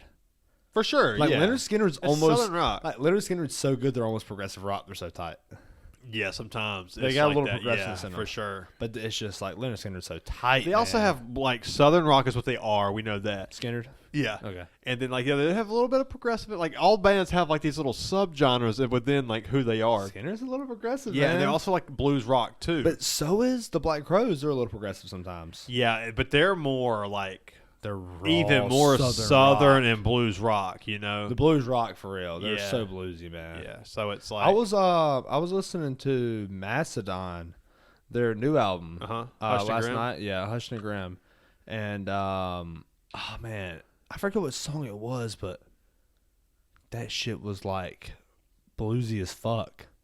Oh man, And I dude. was like, man, this reminds me of it reminded me of, I know I showed you whenever we were listening to Spirit Box. Yeah. And I was like, man, this reminds me of Polyphia. Oh yeah, for sure. So Sure. that part of that album, like the middle of the album, Really? Hushed and Grim, reminded me of Polyphia. It reminded me of Spirit Box a Yeah. lot. The middle of that album. Polyphia. I mean, I can see your connection with Polyphia and Spirit Box for sure. Polyphia is just the drummer is what kind of throws me off. I don't like how like electronic the drums are. It's like I listened to some instrumental they're by very them. poppy, Yeah, it's a little almost dubstep. almost. It's like dubstep played with instruments. It's like so it's like really if, weird. It's like if fingerstyle guitarists were metal. Yeah, so It's like a metal fingerstyle guitarist. It got some classical in there too. Some progressive. That's what I said. They're very talented guys. Said. Yeah, for sure. So very talented guys, but that actually brings me to my album this week, which is The Emperor of Sand. Nice. By Mastodon. Nice. And it had to be done in honor of us seeing Mastodon, which we will be seeing as this comes out. We will be in Asheville seeing that show. Right. So, oh my God, we've been talking about this really since we fucking started the podcast 2 months ago. Yeah, for sure. I'm excited, man. And what's your album? Let me guess, dude. Mastodon. We both were talking about how we wanted to, we really. So I talked about it. It was like a month ago. I was like, hey, I want to recommend Mastodon, but I feel like it's only fair that you get to do Once More Around the Sun, because you're the one that showed me that album. Yeah. And then I was like, man, I guarantee you he's recommending that shit this week. Because we're going to see Mastodon. And let me guess, Sunday. That's your album. Yeah, that's what it is. Yeah, because and I even it depends on to me, I love Emperor of Sand. I considered it because I feel like that's the easiest album for people to get into. Yes, that's exactly for Mastodon. I recommended it. Yes, yeah, I like that recommendation because I feel like if you're gonna listen to them and try them for the first time, you're gonna listen to Show Yourself, Precious Gems, Steam Breather. Yeah, and there's a lot of good songs that can kind of rope you into the deep tracks of Mastodon. You're listening to Once More Around the Sun. You hear Aunt Lisa. You're like, I'm out. I don't really. That song don't really. Nothing. No song off that album really. Halloween, Aunt Lisa. I felt the middle to the end of that album is a little. It gets a little out there for casual listeners. Yes, that's a good way to put it. Yes, 100%. And I feel like I think Emperor of Sand is very radio friendly. It's a little easier on the ears. It is. I won't say radio friendly because that would never be played on the radio. I think that maybe Show Yourself. The biggest difference with Emperor of Sand and their other albums is that Brian Daylor sings way more. Yeah, for sure. And Brian Daylor's voice is much easier to listen to than the lead singer, which I do not know his name. Yeah, if you don't know who Brian Daylor is, he's a drummer for Mastodon and also backup vocalist for Mastodon. But he has a higher pitched, more easy to listen to voice. Yeah. Yeah. So when he sings, I started when I first listened to him. I started to gravitate more towards his songs. For sure. And a lot of those true old school Mastodon fans really love those early years. It has to happen. The Hunter, Blastroid. Remissions and Leviathan. And, oh man, Leviathan's so good. Blood Mountain and those early Mastodon albums. And every song sounds like a Magic the Gathering. Game for sure. Yeah. But yeah, if you're I consider them progressive metal. Absolutely, that's what they are to me. You get you can get your taste of progressive if you like that. You can get your taste of just heavy metal if you like that. That's the beauty of Mastodon. So, I know in the car I said that I was between this and the Foo Fighters album. Yeah. However, there was one other album. I have an honorable mention, and I'm actually going to talk about it today. Okay, let's do it. So, there's an album by Tony Iommi. Okay. It's called Iommi, and it's not on Spotify. You can find it on YouTube. Okay. But it's him. He did it's 10 songs. He did music with fuck, dude, I cannot think of any name ever. And if you don't know who Tony Iommi is, Tony Iommi is the guitarist for the Black Sabbath. Yes. So Tony Iommi, he did music with the singer for Pantera. Yes, Phil Anselmo. Phil Anselmo. Yes. He did music with Billy Corgan from Smashing Pumpkins. Nice. He did music, this is all this whole album. So he did a song with Phil Anselmo. He did a song with Billy Corgan. He did a song with Peter Steele from Type O Negative. Yeah. He did a song with Ian. I can't think of his last name from the Cult. Oh, I can't remember his name. He did a song with Henry Rollins. Nice. He did this whole album is loaded. He did a song with Ozzy, of course. But this album is fucking loaded, dude. Dude, I don't know. And I had never heard this album, and Robert actually showed me this album. Oh, nice. It was I guess it was 2 weeks ago. But we were eating dinner, and he's listening to it. I'm like, what the fuck? I was like, what the fuck is this? I love stuff like And that. he goes, "Oh, this is Tony Iommi's album, Iommi." And I'm like, "Is it on Spotify?" Because I immediately started looking for it. Yeah. He's like, "Nah, it's not on Spotify." So then we start going through it. I'm like, "Oh, that's Philip Anselmo." Right. And he's like, "Oh, I was like, who is this?" Because he didn't really recognize it was Pan. I was, "Oh, it's Pantera." He's like, "Oh man, I can't believe I didn't recognize that." And then he's like, "Obviously this is Billy Corgan." And then it was just like we went on that whole rabbit hole of talking to music, like we always do at dinner. Yeah. Buckethead has an album like that where he has featured a lot of people Yeah, like exactly. Surge from System Oh, of a Down. Surge is on that album with Iommi. Oh, Yeah, Surge nice. Tankian is on that album. I Yeah. forgot about that. That's cool, man. I'm gonna check this out. I've never heard But of this. yeah, album. it's the instrumentals are insane. But the reason I bring this up, I mean, it's just because obviously I wanted to talk about Robert. Robert, you got to listen to Mastodon more. Oh, dude, that's what I was gonna ask you. I was like, Robert has to listen to Mastodon more. yes, it must. I know Just he hearing- listens to the podcast a good bit, and so I would assume he's listening to this one, and he will eventually. I'm Hopefully, sure. it made it through all the NFL talk. I don't know if he would. Oh yeah, that's tough for Yeah. sure. But that's how it is with this But, podcast. dude. Sometimes you're gonna get a lot of something that you don't like. Sometimes you're gonna get a little bit of something that you do like. Right. So if you stick through, I think that eventually we'll get to something that you do like. And Yeah, yeah, we going crazy on this thing. sometimes we'll spend 30 minutes on it. Sometimes we won't. It just Right. depends on whether whatever. Yeah, for sure. And I got some topics that I want to save for the first half of our podcast sometimes because I want it to be heard. Right. But sometimes I just gotta let this shit out. Like I text you the other day and I go, "Man, so I'm watching this 1999 Scooby Doo film." Right. And I'm like, "Man, this voice it was Scooby Doo and the Witch's Ghost." And I'm like, "Man, this voice is so familiar." Time out for you before you start with where you're going. Okay. Remind me. I know I've seen Scooby Doo and the Witch's Ghost. Can you remind me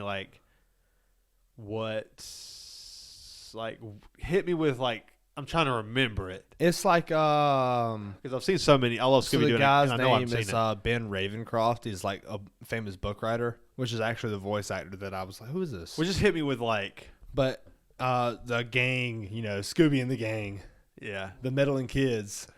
I really wonder if the mic picked up that fart. I did. I don't know if the picked it mic up? did, but I did. You about to pick it up because I've been eating like shit all week, man. God damn. So, You had to pick it up. so Oh, Scooby and the gang, they are visiting one of Velva's famous or favorite writers, like book writers, and they meet up with him and they're talking because he'll write a lot of shit based on the Scooby Doo adventures. I don't know why I think I'm going to remember this. Yeah, you're Because not. it's always You're not the at all. same with Scooby Doo. But that's what I love about the movie is it's not. Because I know I've seen this. So all these shows are all the episodes What's New Scooby Doo, and that's really what it was based off of because that was early '90s. yeah. But What's New Scooby Doo was the best era of Scooby Doo. What's the Scooby Doo? Yeah, that was the Coming fucking after best. you. That Gotta was the best. solve that mystery. That's good shit, dude. Yeah. And so, all that's oh yeah, it's the fucking people that are the real villains. And they kinda got their true. mask on. They take the mask off. Oh, it's a guy we knew the whole time. It's the guy we trusted Yes. at the beginning. And so Scooby the Doo. fucking The goat. the films though, the movies, it was 4 of them, 4 or 5 of them. Now this is is this real actors? Scooby Doo? No, this is the cartoon. stuff. Cartoon. Okay, Yeah, that's so what I this was is the thinking. cartoon That's what I stuff, was thinking. I just very late '90s, early. It was 1999, 2000, 2001. 4 of these movies. so came out. before the Live action. the live action film with Freddie Prinze Jr. Oh, and it fit. That was fucking phenomenal too. that let's was be honest good. here. That was good. It was a shitty movie, but it hit. Yes, it hit for Scooby Doo fans. Yeah, for sure. But so yeah, I'm watching this and I'm like, and it really hit the connection of these movies are so much different than the show because the show is all about a person or people dressing up as the villain, and then they Yeah. get caught and they take the mask off. Yeah. But then all the movies were real fucking monsters.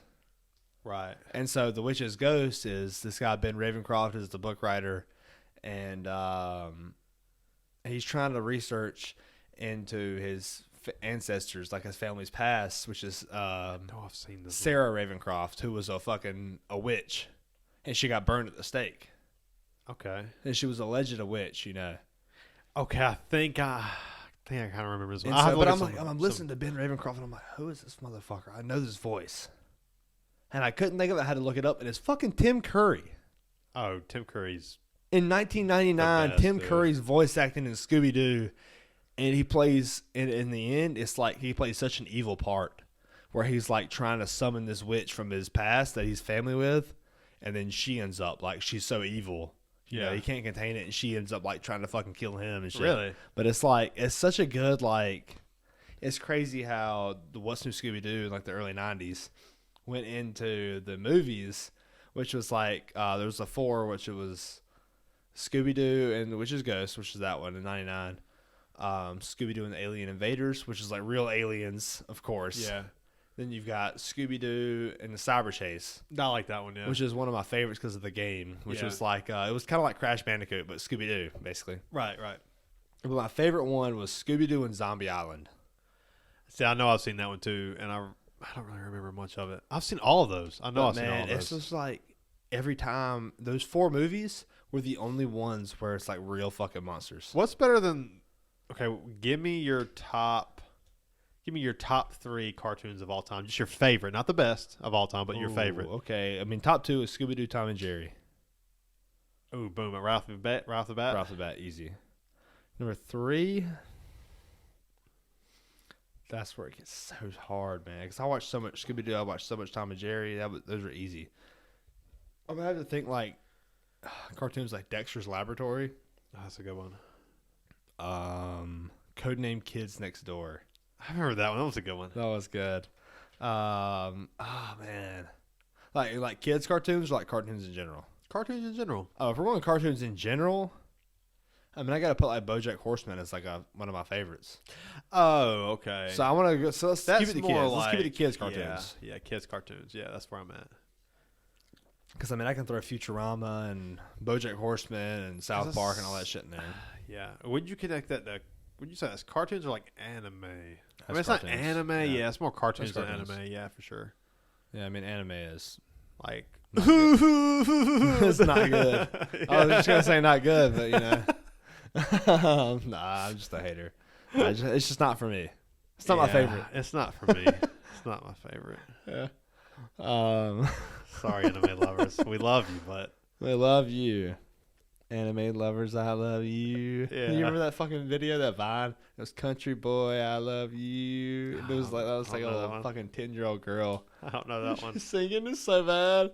Some people will get that one. Yeah, You know, some people won't. some people won't. Most people won't, but I don't care. Fuck all those people. But yeah, I'm gonna go Scooby Doo and Tom and Jerry is my top 2. I mean, that's like a hard like 1 and 2. Like I don't know which one I would put over the other. Really? Yeah, I love some fucking Tom and Jerry, man. I'm gonna go. I'll hit you with my first 2 that's right off the bat, and then we can try to maybe find a third. Okay. I'm going to Scooby Doo number 1 is my all-time favorite, and Rugrats number 2. Rugrats is so fucking good. Oh man, Rugrats number 2. Fairly Odd Parents. Oh, that's a good one. That's And a it's good on one. Netflix now. I saw that. I've been watching it nonstop. Odd Parents, Fairly Odd Parents. What was the? Oh man, there was something that I noticed. Heather said something the other day. I was like, I referred it to the guava juice, Green Goose guava juice, and Yeah. I was like, I don't know what guava juice is, but I know it's in the Fairly Odd Parents Yeah. theme song. Yeah. Something, Green Goose guava juice, and I was like, It's so good. yeah, Johnny Bravo. Johnny brought. Damn, Samurai Jack. Samurai Jack's good. Samurai Jack. What about is one of my Rocket Power? favorites. Hey Arnold. Hey Arnold is a fucking legendary. That's what I'm thinking And for number 3 And right I now. never watched it as a kid. Really, it was kind of. I went my back time. and watched it as an adult. It was more my time than yours. And watching it as an adult is way better than watching it as a kid because it's fucking hilarious. Yeah, there's a lot of crazy shit in there. Rocket Power I'll was a be good honest, one too. And I know this is not a kid's cartoon, but as a kid, I still watched this Robot Chicken. I never got behind Robot Chicken It's like so that. stupid. It's I couldn't. so fucking stupid. Even in like it's its not good. prime, I never could get behind it. I don't know Beavis what it and was. Butthead. I watched that as a kid too. Beavis and Butthead kind of creeped me out a little bit. Courage the Cowardly Dog. That's a good one. That's not a kid's cartoon, but it was fucking portrayed as one. Yes, Cartoon Network. I'm gonna say my top 3 are Scooby Doo, in this order: Scooby Doo, Tom and Jerry, Dexter's Laboratory. Okay, I'm going to go. I feel like I'm missing one that I really like that I just can't think of off the top of my head. Jimmy Neutron. I did like Jimmy Neutron. I also liked Cat Dog. Cat Dog. Oh man, that's so good. Cat Dog was good. This is so good. Yeah. I love where we're going on this podcast. What about right now. Rocco's Modern Life? That was like I didn't watch that either. See, that was I watched like, that as an adult. I caught the tail end of that one. That one was good. A dirty ass fucking. Yeah, for sure. Ren and Stimpy. Yes. Angry Beavers. I don't know if you remember that one. Fucking. What was the one? It was cow and chicken. Cow and Chicken was so weird. It was dude. so dirty. It was very dirty. I love those though. I love watching those as a kid. Yeah. I didn't realize how dirty they were. Yeah, it was crazy, man. Damn man, my computer going off. Let's hit the X button. Yeah. Man, I beat somebody in you know the little Connect 4 basketball thing? Yeah. I beat somebody in that So I was playing that, and the guy actually that I was telling you that threw the weak punch. Yeah. So somebody else was bragging about how good he is at Connect 4, and I blasted his ass in Connect 4, and I threw the X up. Did you? That's right. Like Des Bryant? And, really? I was like, oh man, you fell right into the trap, where I had like 3 fucking setups Connecting 4. It was like, yeah, man, he's good at Connect 4. There's no way you'll beat him. And I was like, oh, brother, you don't understand. Oh, bro. I've been playing some Connect 4 on the side. I've been preparing for this moment. You just dabble in a little bit of this and that. I got to. For those moments. Yeah. And so I got like 3 traps set for him and just fell into one that lined up for like everything. You just walk in the house and you're like, you know what? Let me just spend 30 minutes on Monopoly real quick. Just like brush up. Oh, what's up? Oh, is this Yahtzee? I haven't played in a while. Let's practice rolling dice. Yeah. I got to get good at rolling 20s every time I roll a dice. Trouble. You hit the little pop thing with the little dice. Perfect. It's 2 6s. Yeah. I was so good at trouble.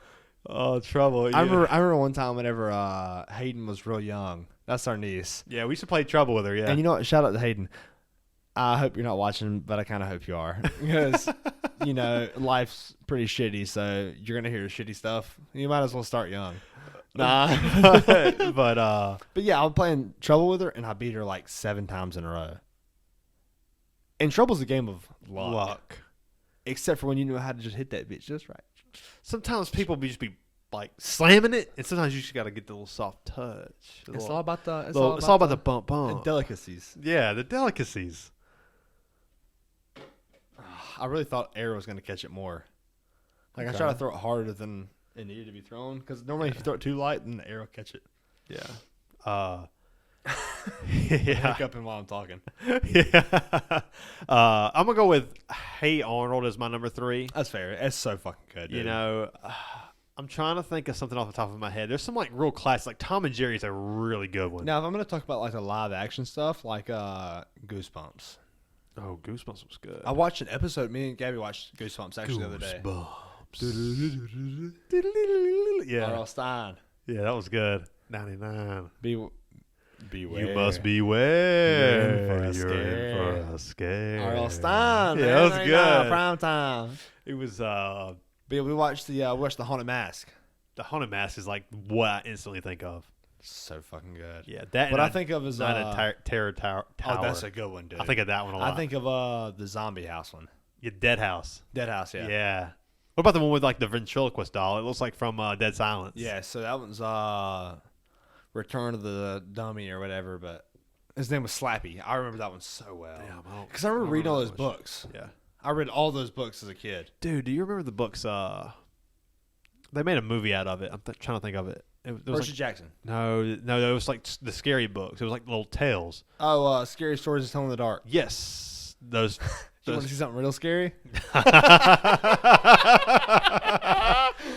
Heather, I hope you're listening to this, and Noah, I hope you're listening because you'll remember that night. She's not, and he's... He probably is. Noah's a fucking legend. Shout out Noah, dude. He's the best. Shout out. Oh, man, that's my fucking homeboy. He came out to the draft, man. He did. I was happy to see him. Yeah. You want to see something real scary? Dude, scary stories that you tell in the dark. Those were, like, big when I was growing up. We used to always sit around and read those and, like, it was kind of scary just to get into that mindset and see those, like, dark pictures. Those pictures were fucking, like, those drawings were pretty scary. Creepy. They're pretty creepy. That's a creepy. Dude, the ones I remember the most was, do you remember Big Toe? I don't. To where, like, this kid's, like, out in this farm and sees, like, this big toe sticking up out of the soil. And he cuts it off or grabs it and plucks it, basically, from what I remember. brings it back, and I think they put it in a soup for whatever reason. I fucking love that They shit. put it in the soup, and then like they eat it. But I don't think that like whoever put it in the soup didn't tell everybody else they put it in the soup. Yeah, right. Of Because course. like, Why why tell would you? anybody? But they were just trying to spice it up. Yeah. You know, get a little spicy. Spice it up. Yeah.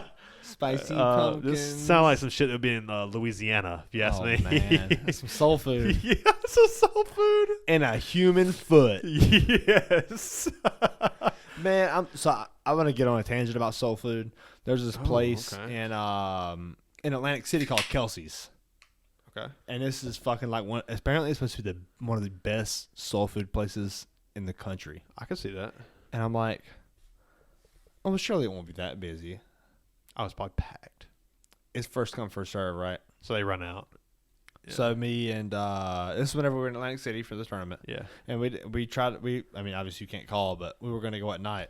And I remember it was like me and Turtle go to we were gonna go to a drugstore. I needed some headache medicine. Yeah. And I also needed like some allergy medicine. I was gonna try like find some emergency like some vitamin C shit. Cause I didn't bring my vitamins. Yeah. And so we go towards like the rougher side of town. Okay. But Kelsey's is on the corner. I remember seeing it. I was like, man, that place seems pretty cool. And then I was looking up best place to eat in Atlantic City, and it's like number 12 out of like 300. Sometimes 12 is like the one you want though. But but it was like ahead of like Ruth Chris and like ahead of like Rick Irwin's and like shit like that. Like places like it was ahead of Guy Fieri's restaurant. Okay, just a quick timeout. I don't mean to You're interrupt, good, yeah. but like when you hit those are like the cream of the crop of chains. Like Guy Fieri's and Ruth Crisp and Rick Irwin's. Like that's cream of the crop for chain restaurants. Fucking Gordon Ramsay? Gordon Ryan. Pass to God, Gordon. Yeah. Right? Gordon Ryan's restaurant. Damn, he really branching out. Yeah, Gordon Ramsay's restaurant, like it was ahead of that like by 30. And so okay, I look at the menu and it's pretty cheap and the food looks fucking insane. Dude, that's what it is. And so we start walking and it was like half a mile. And we walk and it's just like right on the corner of like the bad side of town and there's fucking 50 people lined up outside the door. And I'm like, it looks like a strip club. Like it's just straight dudes like in fucking tuxes. What? Yeah.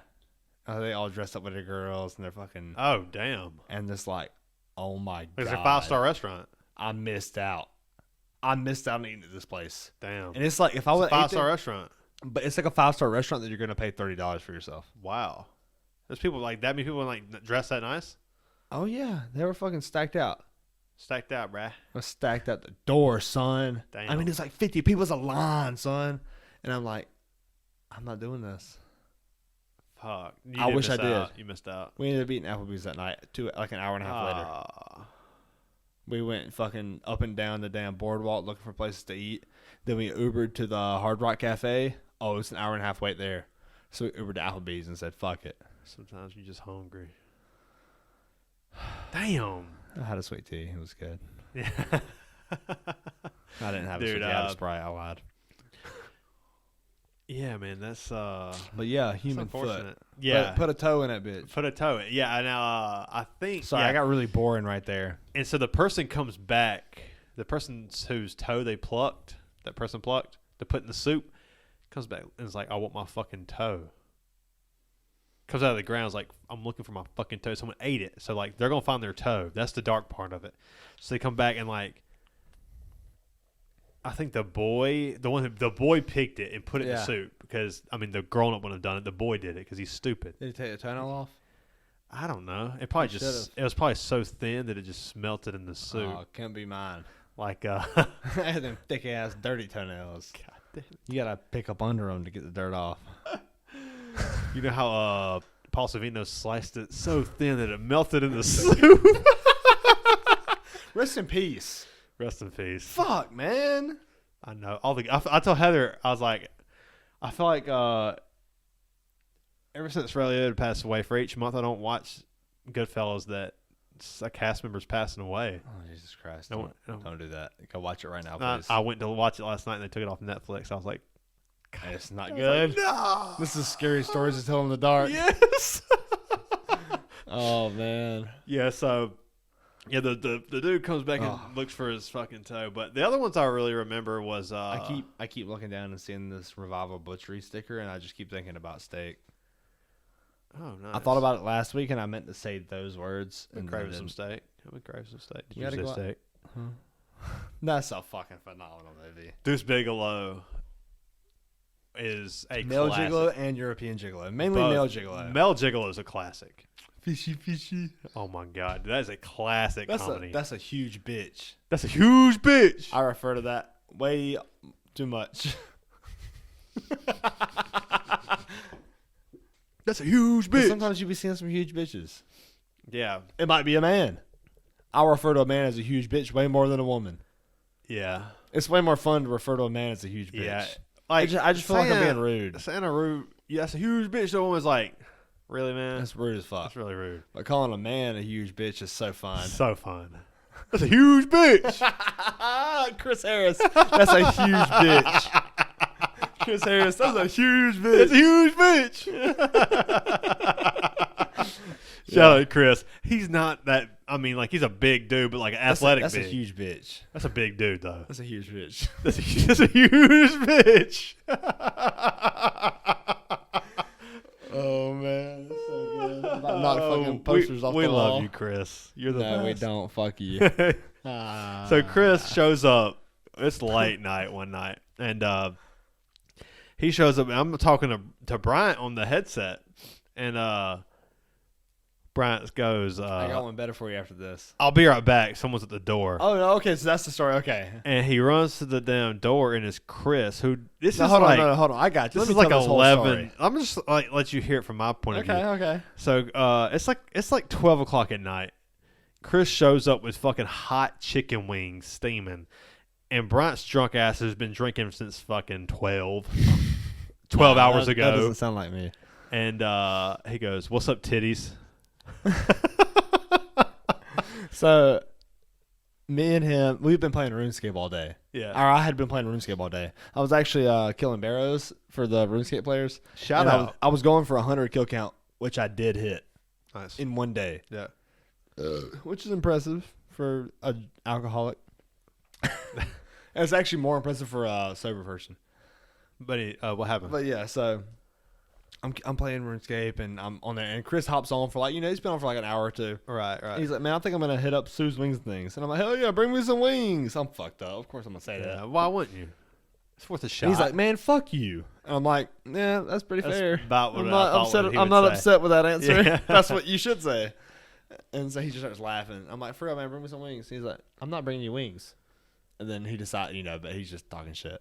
And so then it's time to fucking him. He's like, all right, I'm about to leave. What you want? I'm like, huh? He piqued my interest. 12 hot wings with ranch, all flats. And he goes, what the fuck do you want? And I'm like, surprise you, man. I don't care. If you want to get me something, that's awesome. If you don't, that's cool too. Because that place is like fucking 5 minutes from my house. Right. And so It's really like it's 15 It's like 5 probably. minutes from the house. I guarantee you. It's on 81? Anyways, yeah, I mean, That's it's longer than 5 minutes. It's though. less than 10. Like, I know times, and it's definitely between. Definitely less than 10. It's probably, yeah. We're splitting hairs now. Maybe like yeah. 7. Yeah. Maybe like 6.5. 5 minutes is fair to say. If I'm driving, I It's can not make 5. I can make it in 5. If you're in the car when the timer starts, yes. If I'm in my car, Speeding. If I'm in my car, I can Yeah. make it in 5. Yeah, but if you're going that fast, you might fuck something up on them back roads. I'm just talking about getting there. I ain't talking about coming back. But yeah, yeah. So, anyways, he pulls up in my house, and I'm like, "Holy shit, this motherfucker really brought me wings." I'm so fucked up. Like, Oh yeah, he's yeah. I don't really, remember I don't how- really remember him pulling up. Yeah, because I remember you slurring. Oh, like now, like right now. Much worse. Oh, I know. I remember me slurring. Yeah. So I'm like, "Oh man, fuck, dude, these wings are gonna be so good." And then he pulls up, and I see him, and I'm just like, disgust. And I go, "What's up, titties?" What an he's asshole just thing to like- say to someone. A man that just brought me food that didn't need to bring. Like, he knows I'm a fucking. That's why he brought me food. Listen, man, I wouldn't have brought you food. Listen, And man. he did. Chris knows one asshole to another. He knows. He knows. He knows that if I was going out and he was, "Hey man, bring me some food," I'd be like, I'll bring you some food. I I won't. would 100%. I would 100% bring If Chris it's like food. within passing, yeah, but not like. And it was. I would 100% bring Chris food. And he knows. He knows what's up. That's awesome, dude. Chris out there doing the side quests. However, he is, dude. Like Jesus we've Christ. said it. I think we've said it before on this podcast. More people need to be like Chris because That's a bold statement. I mean, yeah, he's wild, he's crazy, but there is something beautiful about doing these spontaneous, wild things. I almost text him because I almost texted him last night about coming to Carolina Ale House. Really? Yeah, You I was should like- have. I was like, you know what? I bet he would come. I He was like, probably would. Oh, that's fine. I was thinking if Jacob doesn't want to go out, I was like, fuck it, I'll just text Chris and go out and drink with him. Motherfucker's down. I know. I'll pick you up. I'll pick you up in the That's Camaro. what, yeah, that's what I love about Chris, man. Yeah, Chris always down, man. He's always down. And he's always like, when I just picked up my, what did he say? What did he lie about the other day? He goes, yeah, I just got my realtor's license. And his girlfriend goes, No, before his girlfriend even came there, he was waiting on her. He goes, yeah, I just. I wasn't there either. So Oh, I got there after the He girlfriend got there. told me he had his realtor license. And then both of y'all got there, and he was telling the story again. He goes, yeah, I just got my realtor's license. And she's like, what? And I go, Realtor's license? I was like, damn, you really out there doing a side quest? She goes, yeah, he doesn't have his he realtor still has license. to pass the last test. And he goes, yeah, but I basically got it. But Chris, He just like compensate. He copes. yeah. What a legend, dude. Yeah, but I already got it. Like, I'm good. Like, I'm fucking Chris. I'm I good. really don't think he ever got it. That's the best part. And he's like, yeah, I'm going deep seas fishing later. Oh, he's like, I'm going sailboat racing. That's Yeah, what it was. sailboat I'm going racing? sailboat racing this weekend. Fuck, go sailboat racing. Jesus Christ, man. It's always something new. We all need to embrace that, though. We do. Our inner Chris of just like, if there's something you kind of want to do, fucking try it. Just go do it. I really feel like I feel myself, and I told him this the other day, I feel myself embracing my inner Chris a lot more lately. It really is a beautiful thing. That's fucking nice. It really It's is. so relieving. Yeah. I'm just like, fuck it, I'll just do this shit. Just to be shameless. I'm just spending so much money, and I don't care. I'm just having a good time. Just to be shameless. I'm here for a good time, not a long time. Oh, God. No, we're getting off the rails now. We've been. We've been. So, like. Man, I've been drinking almost 12 hours. It's 10:47 p.m. That's good for you. I've only drank, this is my 5th beer. Yeah, I started don't my know. first beer. The first time in podcast history, my first beer was on the podcast. Yeah. My first time in podcast history, I've had Hip- 4 different hipstery. shots. Yeah, Hip- I've had 4 hip-hop. different shots before we started the podcast. Hell yeah, man. I had a Rumple Mints, a tequila, fucking Cinnamon Toast Crunch, and a lemon drop. A Rumple Mints, dude. I told you about the time when I Jesus. first started drinking when I was 21. I really When you were love- 21, that was the first time? maybe the first time I ever like drank. It makes you feel young I'm again. still young again. Heard they added more hops. The first time I like really drank, it was like 20, 21. I mean, like I had like a beer or like Yeah, a shot of liquor or like whatever before that. For me, like 21 in the beach was the first time I ever drank. Yeah, but the first time I really got fucked up, I was like, You're not going to acknowledge that. the first time I got like fucked up, I was probably 19. I was probably 19. Okay. I'll say 19. It was on Mad Dog 2020 and vodka. Oh, Jesus Christ. Is Mad MD, does that even stand for Mad Dog? I don't think it does. I thought it did. I don't think it does. Does it not? I'm pretty Then sure. why it do people doesn't. call it that? I don't know. I really It's wanna definitely pull it Mad up. Dog. I don't think it does. It's Mad Dog 2020. I don't think it does. Really? I don't think it stands I'm for kind of curious now. I really want to pull it up on this computer, but I also don't. I I don't want to start that. Yeah. Don't start I that. don't want to make that a thing. If you're listening, and let us know in the comments. Please let us know in the Yeah, comments. because I think it does. Because it's always been known to me to I that. don't think it stands And this for is the that. first time I've ever heard that it doesn't. So I'm kind of curious if it I'm does pretty or sure doesn't. it doesn't stand for It that. does seem like it could be like a myth. Yes. MD 2020 was what's on the label. Which makes sense. But is it really Mad Maybe it Dog just makes you 2020? Mad Dog people. Oh, you eyeballing them? A little mad? Yeah. Little Mad Dog? Little dog. You little Mad Dog? Yeah. For real? So stupid. Yeah, and Four Locos. Oh, Jesus Christ. I don't want to talk about those. I will never drink a Four Loco again. Ever. Ever? I mean, if you paid me, there's a price. Yeah. I'll agree to a price if I'm trying to make some money or you're trying to, like, buy me off. Yeah. I'm going to be honest with you. If Laramie was like, let's slam Four Locos, you'd be like, No. No. But there's a time where You have to pay me to drink one. That's where I'm at. No. I guarantee you there's a point in time where you're fucked up enough and Larry's like, I got this Four Loko. You trying to get fucked up? And you're like, I fucking hate you. It doesn't have to be Laramie. I fucking hate I'm just saying Laramie is the most influential person. Okay, that you. is actually fair. And you That's go actually fair. and you go, fuck you, and you drink it. Laramie and Chris Harris together, Okay, yeah. you are fucked. Yeah. That's the duo I need in my life.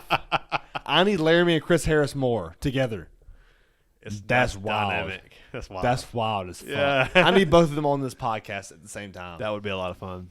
We're actually looking at having a third guest here very soon. Yes. We're looking The forward to stuff's it. on the way. Yeah, it's on the way. Oh man. Damn, it's like you got some troubles over there. No, I don't. It's on. It just came out of my ass. God. The dick and fart jokes. They never stop. Dude, do you want to make this the longest podcast in Brew Collar history? Another beer. Do you? I mean, entertain the guests. I'll go grab another beer. Okay. Because I don't have to piss. Go I just grab want to one. get a beer. I'll be I can back. piss, but I can hold off for like 20 minutes. Okay, cool. Let me get a beer. I'll be back. Okay. I'm looking forward to this. Nice. I'll be back. Yeah. So tell me what you guys think. What would be your Super Bowl, like your favorite Super Bowl moment? You know, who are you looking forward to be in the Super Bowl? Last year we had the Bengals, we had the Rams. It was impressive to see Joe Burrow get this far. You know, especially without the offensive line. You know, he had a terrible offensive line, but Jamar Chase was so dynamic. Joe Mixon was so dynamic. And you have T. Higgins, who has been so solid for Joe Burrow, coming off that injury last year. Do they make it back? I don't know. I don't know if they do. I don't think they do. Even though they have really made a lot of upgrades at the offensive position. Oh my God, you brought the football? Why wouldn't I be?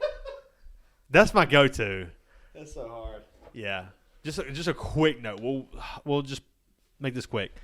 Do the Bengals repeat? I think no, even though they've upgraded the offensive line, which was the downfall of them losing. You know what I'm saying? That's the downfall of why they didn't win the Super Bowl. Well, I'm going to butt in here. Let's give it 30 seconds right now. NFL will be done. Hold on. Let's pause. Since we're an hour and 42 minutes in, I guarantee you there's like 3 people listening. So, Crabman, Noah, and probably Nutswanger. Oh, yeah. Yeah. Shout out to those guys. Yeah, for sure. Oh, fucking Voodoo Ranger. I love it. Yeah. Since they're the ones listening, they want to hear the football talk. Yeah. They want to hear the football talk. There's probably some people we don't give credit for that really will hang in. Yeah, for sure. I know you have actually talked about one of your buddies from work. I don't know if he He wants will to be listen to the whole thing. My buddy I don't know. Zach. I don't- Shout out okay, to Zach. okay, cool. He will Zach, listen to the yeah. whole thing. Yeah. Shout out to And him. you have named him. I just didn't know if he was a good friend of mine. Yeah. cool with that. But yeah, shout out to your buddy Zach, man. Yeah. So he at least got 4 listeners all the way through. Yeah. That's fucking cool. I think that there is. I guarantee there's like at least, you know what? We shitting on Alex and Kylan again. I know. Again, we do it too much, Hey, man. hey, if they made it through, okay. They're always Please. sharing. They share the fucking episode They every share motherfucking time. Every motherfucking time. I'm trying to see y'all out at Brew Collar Bar Crawl. Yes, the Greenville Mile. Yes, I I'm trying to actually see y'all had a there. person hit me up and go, dude, I might not be able to make all the 12 bars, but I'll be out there to have some beers. I'm trying to I've had see some y'all people at hit me that. up. Because I hadn't Please, seen Alex in a long please. fucking time. Yes, We Alex actually- and Kylan, please we, make it we out. try to see Alex, or I try to see Alex. It's me and everybody else up here. How many? So many of me. It's multiple personalities. You and all the split personalities. Oh, Oh, okay. sorry, that was Patricia. Yeah. What a movie. Fucking James McAvoy. No, Yeah. that's not James McAvoy. That's, James McAvoy was the guy that was the priest in Scary Movie 2 that took a shit. Okay, hang on. I'm trying to remember this now. You really confused me because I thought that was James McAvoy. Something McAvoy. It is something McAvoy, but I'm pretty sure It's not James James. McAvoy. James McAvoy is a priest in Scary Movie 2 that took a shit See, I with the don't- flies on his face. I don't remember who that was. I don't remember that moment in Scary Movie 2. Scary Movie 2.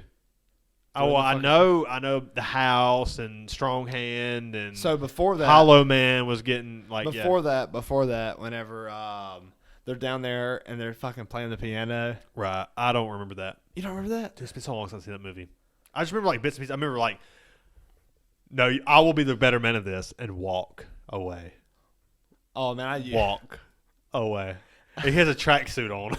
I used this the other day. It was so fucking good. I used this the other day.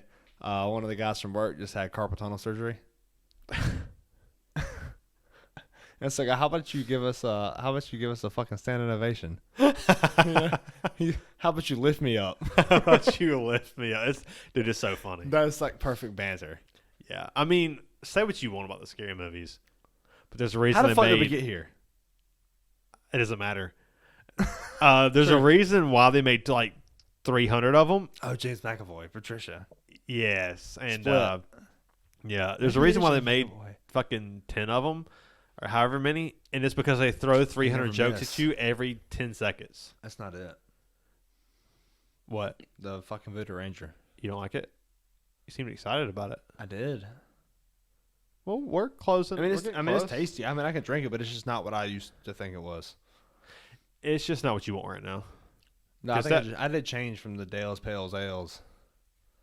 Yeah. So, anyways, that is an extreme switch. The last time I saw Alex was like 2 years ago. We tried to go get lunch together, and it was on like a holiday, and we just happened to both be off. And it was a holiday weekend, and everything was closed for lunch. And we ended up not even fucking eating lunch together. That's sad. Yeah, it really sucks. So I really would love to see Alex, and especially I love seeing like people that I used to be very close with being happy now. That's amazing. And I do see Alex and Colin very happy together. So I would love to see both of them together, and especially at the Brew Collar Bar Crawl at the Greenville Mile. November 11th. Yes, I think it's November 11th. 12th. Whatever's the Saturday right there. Yeah, I think it's the 12th. Is it the 12th? 12th makes sense because I think the 5th is the right. Yeah, so that makes sense. Yeah, I think it's the 12th. That's when we're aiming at, and I actually plan on putting something out here soon, probably this weekend, on a legitimate post on our Facebook page and our Instagram page. So I like that. You know, I'm not sure who's going to show up, but 30 seconds of football. What was I supposed to say? Okay, what was this about? Okay, this was the 30 seconds. All right, and okay, we got 30 seconds now. Will the Bengals repeat? Even though they have the same offense, they've improved the offensive line, which was their downfall of why they didn't win the Super Bowl. No, I don't believe in Zach Taylor. Coaching staff. I don't believe in coaching staff. Mainly Zach Taylor. Okay. Defense is just as good as it was. Everything is improved. They haven't lost anything. Joe Burrow's another year in the system. They will go to the AFC Championship. They will lose to the Bills. Oh, so you think that my hot take Chargers get beat? I think Chargers get beat. I like that. I like that prediction. You think they got? And you know what? I think Justin Herbert is more talented than Joe Burrow. I said it. I said it in the draft. I said it in the draft. That Mike Williams and Keenan Allen are fucking talented, but Jamar Chase, T. Higgins, Tyler Boyd. Time out though. Can I get J.C. Jackson on? Done. 30 seconds. Can I get? It's over 30 seconds. It actually is over.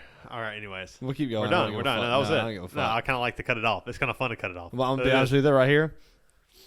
I'm taking Zach Taylor.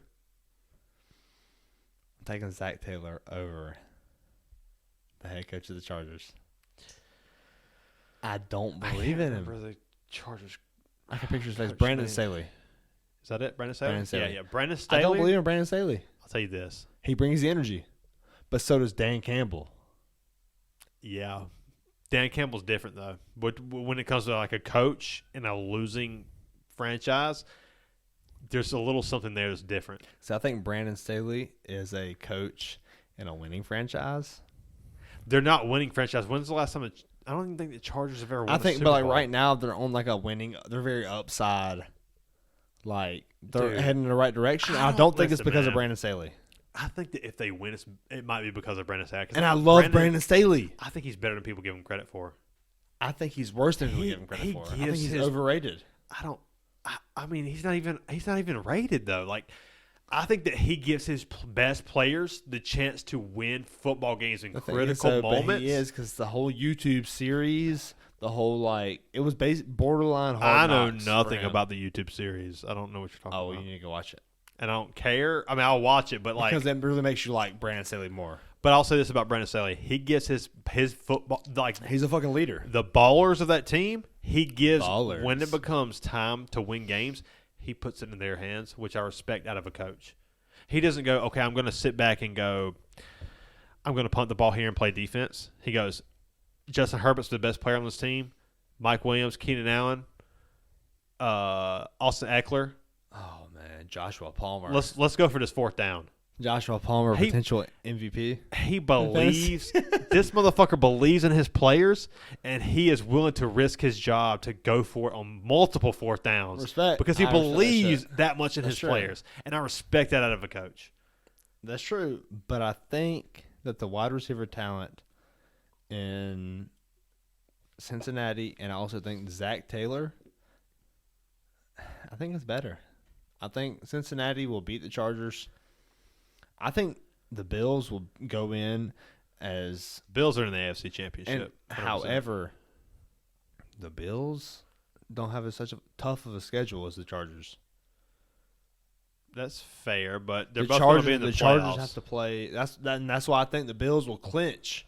Bills And will playing clinch. in Buffalo, no, I think they'll have. tough. I think they'll clinch that seed Oh yeah, I agree with everything you're saying. so playing in Buffalo is the hardest part about playing the Bills. 100%. Playing in Especially Buffalo at is- that time. Playing in Buffalo in the fucking That's why ice they're cold the favorite. winter, That's why they're the favorite. and they're not going to lose. Who's going to beat them? The Patriots are going to struggle to beat them once. Yeah, 100%. I agree with that. 100%. They're going to beat them.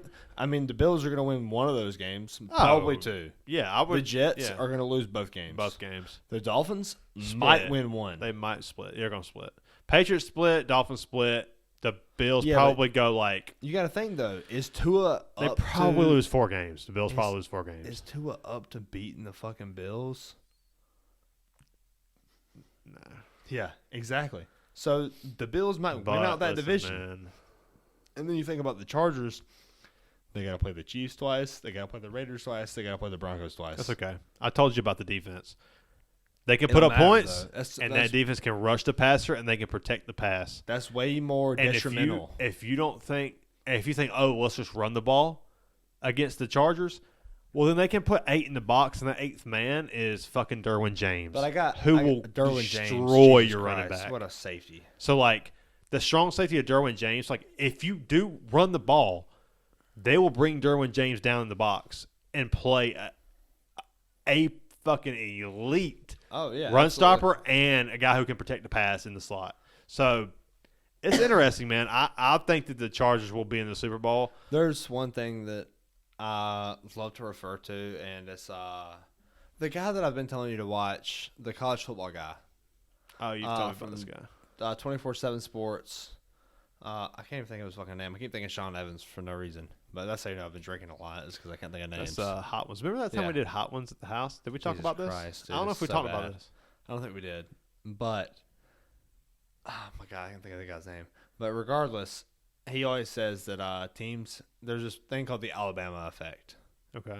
where teams build up and build up and build up when they play Alabama, which is the toughest team on their schedule. Right. They play Alabama, and then after that, they fucking tank because all the morale was built to beat Alabama, And and they they got beat. lose to Alabama, and they fucking just suffer. I think that's going to be the Cincinnati Bengals. And I think that's what the Chargers are going to have to deal with year round. They got to play the Raiders twice, which is a tough team. The Broncos twice, they'll beat the Raiders. but it's still a tough It's team. competitive. It's a competitive. You got win to if play they win, against yeah. the Broncos twice, which is a very tough team. You got to play against the Chiefs twice, which is becoming a very tight rival. But I will say this. To me, I think the Chargers are winning that division. And I mean, there's so much potential for all those teams. I mean, Oakland's they're gonna be competitive, but when it's time I to win the agree. game in the fourth quarter, man, Las Khalil, Vegas. the Raiders, yeah. Yeah, not Oakland. Did I say Oakland? Yeah. Okay. It's Well, an it's easy just mistake. yeah. But I think the problem is like you play all those tough games and you win that division, and you still don't clinch home field advantage against the Yeah, Bills. but they're used to playing playoff football. And then you go into fucking Buffalo, and you got Brandon Staley, who's a young a young Hey, coach. I get the Buffalo Bills bit. You don't have to argue that with me. I think that's the most likely outcome is Buffalo. Buffalo probably wins the Super Bowl this year. Honestly. So good. Yeah, Buffalo, if I had So to put sweet. money down, So fine. so nice. Oh, Oh, my. Yeah, I would say that Buffalo wins the Super Bowl this year. Yeah, that's fair. Or Sean McVay. All right, that was our 30 minutes, like you said. 30 seconds? 30 minutes. Fuck. I really enjoyed the kids cartoon talk. That was really kind of fun. fun. A little sidebar there. That was fun. Yeah, it was. Yeah, I would say my favorite was Scooby-Doo, Rugrats, Hey Arnold, and you can't forget Ed, Ed, and Eddie. Oh, Ed and Eddie. We did forget. We did. That's fucking legendary. You can't. Courage the Cowardly Dog was a good little one. Right. Yeah, that was fun because it was kind of add a little bit of horror into cartoons. That show's way darker than you remember. Oh, I know. That was one of my favorites too. And Scooby Doo was kind of the first to create that horror into cartoons. You know, Courage the Cowardly Dog was like, this was kind of creepy. Oh, it was very creepy. Yeah. If you go back and watch that shit now, you're like, Jesus Christ, It why was did dark. we watch this as kids? Yeah. This is why I'm fucked up in the head. It's probably That's part of the reason. Michael Myers and the Chuckies and the Texas Chainsaw Massacres when you saw a guy get parenting? hit with the parenting. It's probably the parenting. Yeah, when you saw a guy get hit with a hammer and drugged through the And hallway. you're 7. Yeah, And you're like, you're like, could that be me? ABCs? Could that be ABCs? Could that be me? me's? God, man. You have Yeah. problems. Dude, okay, so before we finish, I know we're getting close here. Oh, you're about to finish? I mean, I finished earlier. That's why I'm yawning. yeah, sure. Yeah. Before we finish up here, inside outtakes. I know I haven't that watched it. I know you haven't watched it, and I just want to spend a second on inside first. I know we talked about it in a couple like an episode. Inside or two Out ago. takes. Yeah, I think that's what Bo Burnham was going for, but it was just as good as the show itself. I really enjoyed it, and when we get done here, I kind of want to go downstairs and we'll kind of like while you edit I'm the gonna show. watch it on my own. I'm gonna be honest with you. I'm gonna watch it and pay attention and like really. But enjoy it. we can really enjoy it together. I think it would be a really But cool I experience. don't think I'll enjoy it as much as I would. No, you would. It's a lot I of mean, fun. I might. It's a lot of fun, dude. I do have to edit tonight, dude. I don't know if you've ever noticed this, but the cover of this mic smells like peanut butter. It doesn't. I don't think it does. You gotta smell this one. Maybe that's why. I don't Maybe want to. I don't even want to come to that side, yo nasty ass. Your ass breathing into the mic, you stink ass breath. I don't really be breathing on it. Hey man, Gabby got me one of those tongue scrapers. Oh, she's trying to tell you something. Yeah, that's what I said. That's exactly what she's but doing. honestly, I have been talking about it for a while, and so it was really just like I've been wanting to get one, but I didn't really want to get one. But where was the seed planted though? If you've been talking about it for a while, then like She'd already had one, and I think that like a big problem of because I have like bad breath, but I think it's just brush it with your toothbrush though. I do. I brush twice a day, I do too. and Yeah. I think a big problem was mucus. Really? Like I have really bad sinus problems. yeah, get out of the house, dude. But I think I have really bad sinus problems, and I think the mucus, like that's what the taste is in my mouth. Like I can taste it half the Yeah. time, and I think that's what it smells like. Yeah. And so, I've been talking about like tongue scrapers. I think it'll help like get the mucus off my tongue. I think that's really what it is. Yeah. I was like, but I just hadn't like got one. I just didn't. That's how it If goes. the mucus is on your tongue, it's consistent then. Oh, I'm consistently fucking nasally. Damn, really? Yeah, all the time. And you take sinus medicine too. I So take it's like, Zyrtec every night. I take fucking Singulair most. I don't take Singulair anymore, but.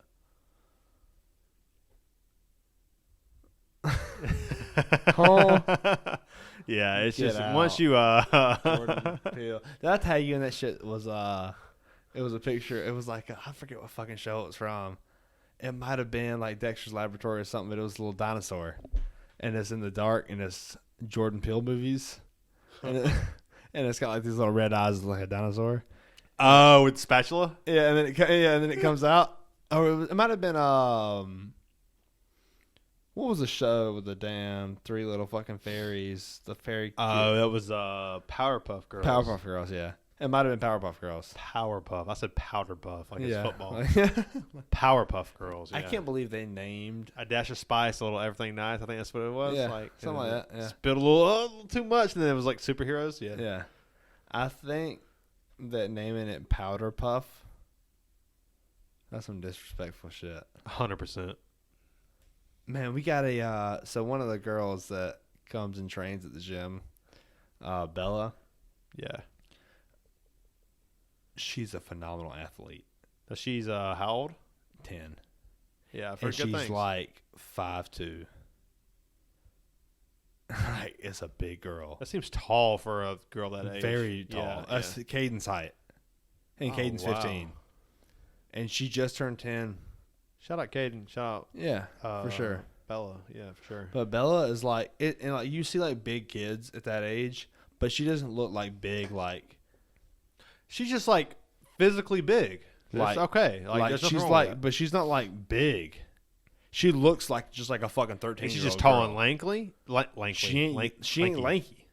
Really? She looks like she's 13. Really? She just looks like she's a natural, like normal 13-year-old girl. So her build just looks natural, but she's just bigger. It doesn't look like she's too tall or too like wide. She's not fat. She just looks like an athletic 13-year-old, and she's 10. So she's 10, but she looks 13. Yeah, like you said. Yeah, it doesn't look like she's like tall and like too skinny. It doesn't look like she like outgrew her body. Like she just looks like a kid that's growing normal. Okay. Except she's not. Yeah. But her parent, like Adam Lusk. Yeah, yeah. And I might cut this out later. I don't know if it'll matter, but her parents. That's them. That's the parents. Yes. And so they're very big individuals. For sure. Very tall, very thick. very athletic. Yes. Parents too. I Yes. mean, I just know Adam. I don't know. well, her Yeah. mom was very athletic. Yeah. And like running track and field. Okay, and, like, so yeah, they're both very phenomenal athletic. athletes. Yeah. Yeah. And so, but Bella is she's wanting to try out for football. She's on 10 That's under. amazing. I love that. I love seeing a female in Yes, football. yes, I absolutely. fucking love it. I heard she was playing linebacker, right? I don't know what she's playing, I but think that's what Dad says. I think And so- he said she was playing linebacker. and so one of the other kids is playing football. Their mom actually came to the karate school and they're talking and all this, and they're like, "Yeah, Bella the other day at 10 and under." The boys are talking shit because they don't want a girl on the football team, of course. Oh yeah, I can only the boys are being imagine. the worst. Yeah, And so Bella got that fire in her though, I love it, dude. and so they're doing like Oklahoma drill. okay, And she gets up and she picks this dude up and just fucking dump trucks him No right on his fucking way. head. No and it's like way. one of the bigger kids. is there a video of this? I wish. Oh God, And apparently she just they get up and she just fucking goes, "Bow!" and power drives him on his fucking head. And I'm like, oh, that's my girl right there. I would love to see Oh, that, that's dude. my girl. That's like just technique winning. Just blast him. It's I like a wanna- double I leg. She love- shoots like a double leg. It's like, this ain't wrestling. Yes, she's a Just double bow, leg. Yes, slams yes, on his head. That's exactly what that It's is. like, oh, man. I love seeing technique it's win in like- football. She's undeniable. Sometimes you got to be love- yeah. undeniable. Yeah, I and you love know the seeing coaches are technique probably going to be shitty to her, too, because it's a girl. If I was a coach, I would be I would show favoritism towards her. Just But you know what? natural, not because I However, wanted to, just whenever because I I show would want to see her favoritism- win. Because Whenever I show favoritism, I'm a little tougher on that person. me too, 100%. Yes. Like the people that She would probably hate me because I would be like J.K. Simmons in Whiplash. Yes. Man. Not that bad. I mean, I'm not going to be an asshole. I show so much. Like, I get so much influence from that. Of like, Charles Barkley would never have quit. Like, what if when he threw the symbol at him, what if he quit? Yeah. Yeah, he never would have. Right. If he would have quit, he never would have been that guy. Exactly. That guy would never quit. So, and he's trying to develop that guy. That's like what Caden. He fucking broke his nose, and then 2 weeks later, he goes and What a fucking beats dude. that kid from fucking Team USA. What a fucking Oh, that's my boy right there. what a baller. Gets his dude. nose broke by a grown man. And then comes to practice a Goddamn, week dude. later. Less than a week later. Shout out to And he's like, you know what? I'll wear my face shield. Fuck it. Fearless. Yeah. That's what it takes. When you're It's just undersized, like- you have to be fearless. It's just like Turtle too. Like Hunter came in practice with us, and he kicked the fuck out of Turtle. Hunter did? Yeah, and Turtle's a 13-year-old. Hunter's like a fucking OG, though. I mean, yeah. Yeah. I grew up with Hunter. Yeah. The first time I ever came to practice, Hunter was a purple belt. I know. He was always ahead. He Hunter was just the Hunter guy. kicked me in the fucking face because he thought I'd been there for a while. He hadn't been there for a while. He was doing Yeah. track. If you don't know Hunter, he's part of the. Oh man, Hunter is going to be a person that will come on this podcast. I'm use the bathroom. Keep him entertained. Well, shit, man. We had 2.5 hours and It's or okay. I 2 keep hours him and 5 entertained. minutes. You can keep him entertained. I'll be back. Okay. Oh man, so I just farted. Nah. Oh damn. Yeah, digs and farts. That's what the jokes are gonna be. But yeah, Hunter is a good friend of mine. That I really grew up with those guys, like the Allen family, and there's insane athletes. But Hunter kicks Turtle right in the fucking head. And Turtle is a little 13-year-old kid. And he just fucking takes it like he's like got tears in his eyes. But I love seeing those athletes like that.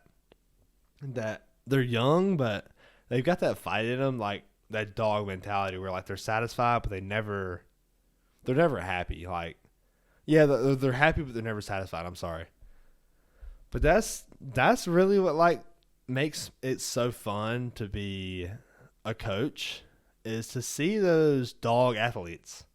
To see the female fighters that go out there and they get a little bullied by the male fighters. Or same with like football. It's like, you know what? It's predominantly a male sport, but she goes out there and she fucking pile drives a kid on his head. It's shit like that like really makes me happy to be a coach.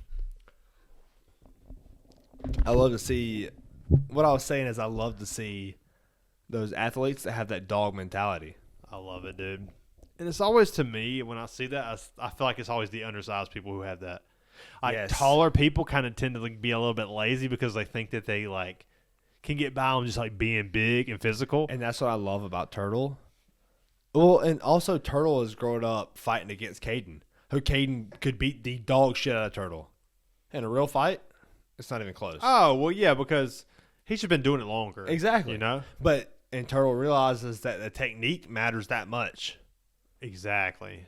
But also, Caden's a little older. But also, Turtle fights against us, and I don't cut no slack. Oh, yeah. I hear Turtle's going to be he is legit, and he will And be like, even better. Turtle's you know? dad will be watching, and that makes me want to hit Turtle even harder. Nice. Because Turtle, they're both ballers, dude. Yes, and Travis is the shit, man. Travis and Gidget both are. That's Turtle's parents, but they understand the process of beating their kid will make him a very tough man. It's so shitty to put it that way, but that's accurate. Bills, Cardinals. Chargers, Rams. I like it. I like how we both went like yes. I shit on the AFC, you shit on the NFC a little bit. Yeah, for sure. You know, I think Sean McVay, the powerhouse that is the Rams, is going to prevail. You think that, you know, Josh Allen and the powerhouse of being cold and tough to go through what's in the name Buffalo. of the head coach of the Bills? Sean McDermott. That sounds pretty accurate. I can't remember. Shawn McDermott, I think that's right. I think that's right. Yeah. I can picture his face. Yeah. I just don't know his name. Yeah. I can picture the face for sure. But damn, dude. All I can picture is fire, tables on fire. That's all I can picture. And snow. Chris Harris is a fucking Bills fan. He's such a Bills fan. He's such a Bills fan. He really, he was like, if they win, I'll be the biggest Bills fan. He already wants it. Yeah, he wants it to happen because he wants to be a Bills fan. I'm pretty sure this is the longest podcast ever had. Let me shit on Chris Harris for a second. Oh, though. please, I'm listening. To a man who's never fucking picked an NFL team in his life, who's been a big fan of NFL in general, he tried to pick the Cardinals when they had Anquan Bolden, Larry Fitzgerald, Adrian James, Kurt Warner. When they made that, So he's bandwagon. he's bandwagon. So he wants to attach his.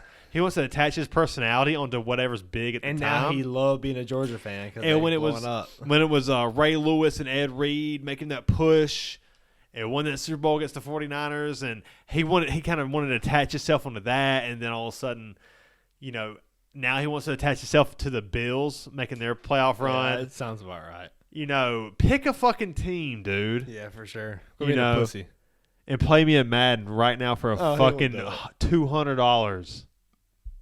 We got to get that shit. He won't do it. He won't fucking play me in Madden. Scared to death. He's scared to death. But it's been fun, man. 2 hours and 9 minutes. Is it our longest podcast? It's gonna hit 2:10. That's our longest podcast for sure. Dude, I didn't expect it to be this long. I didn't either. I was all like, okay, I was expecting a little hour 20. Let's hit an hour and 20. Let's get out of here because we got so much going on this week. But I had so much fun. It's so fucking good, dude. It's always good. We could have went so much longer, and I love it. I fucking love it, dude. I'm really excited for this weekend. We're doing this Friday. This is Friday night, September 2nd. We usually do this on Saturdays and put it out on Sundays, but we're gonna be in Asheville. We're gonna be in Asheville, hitting up some breweries. We'll try to share it with you guys on social media. Yes, and we got the Mastodon. We're gonna hit the pits. We don't care about ghosts, just Mastodon. And we got the Mastodon Ghost Show on Sunday. In Asheville. Actually, a good buddy of mine just bought his tickets. He's never even really listened to Mastodon or Ghost. So he's just coming for the fun. Yeah, he literally listened to Mastodon for the first time yesterday. I'm excited to meet this dude. My buddy Loker. It's gonna be fun. That's a good buddy from work. He actually has been training with me a little bit. He's trying to learn something, and it's a good fucking dude, man. I'm excited to see him out there. That's cool. So it's been good, man. Yeah, if you don't, if you're listening now, and you haven't subscribed, please help us out. Yeah, I doubt y'all made it this far if you haven't subscribed. But if you have, we appreciate it. It's true, but there's going to be people who listen later on down the road. Absolutely. And catch up. Like, we got to subscribe. Help us out. Share. It's a free way to help us out. I mean, you ain't even got to share. I mean, like, that's like a inconvenient thing of like, I don't want to put this podcast on my page, but just subscribe. Put a like on the YouTube video. For sure. Give us a rating on Spotify. 100%. We love that. Yes. Thank you. We love all the support. Even if it's a negative review, be honest. That's what we want. Comments, like, subscribe, rating, anything. And also take some time to just to think about the Greenville Mile on November, I believe it is the 12th, 11th, 12th, whatever it is. 11th, 12th. Yeah, right. I'll be posting something soon on the Brew Collar Facebook page and Instagram. Really excited about that. 12 beers, 12 bars. Can you make 1 mile? 1 mile.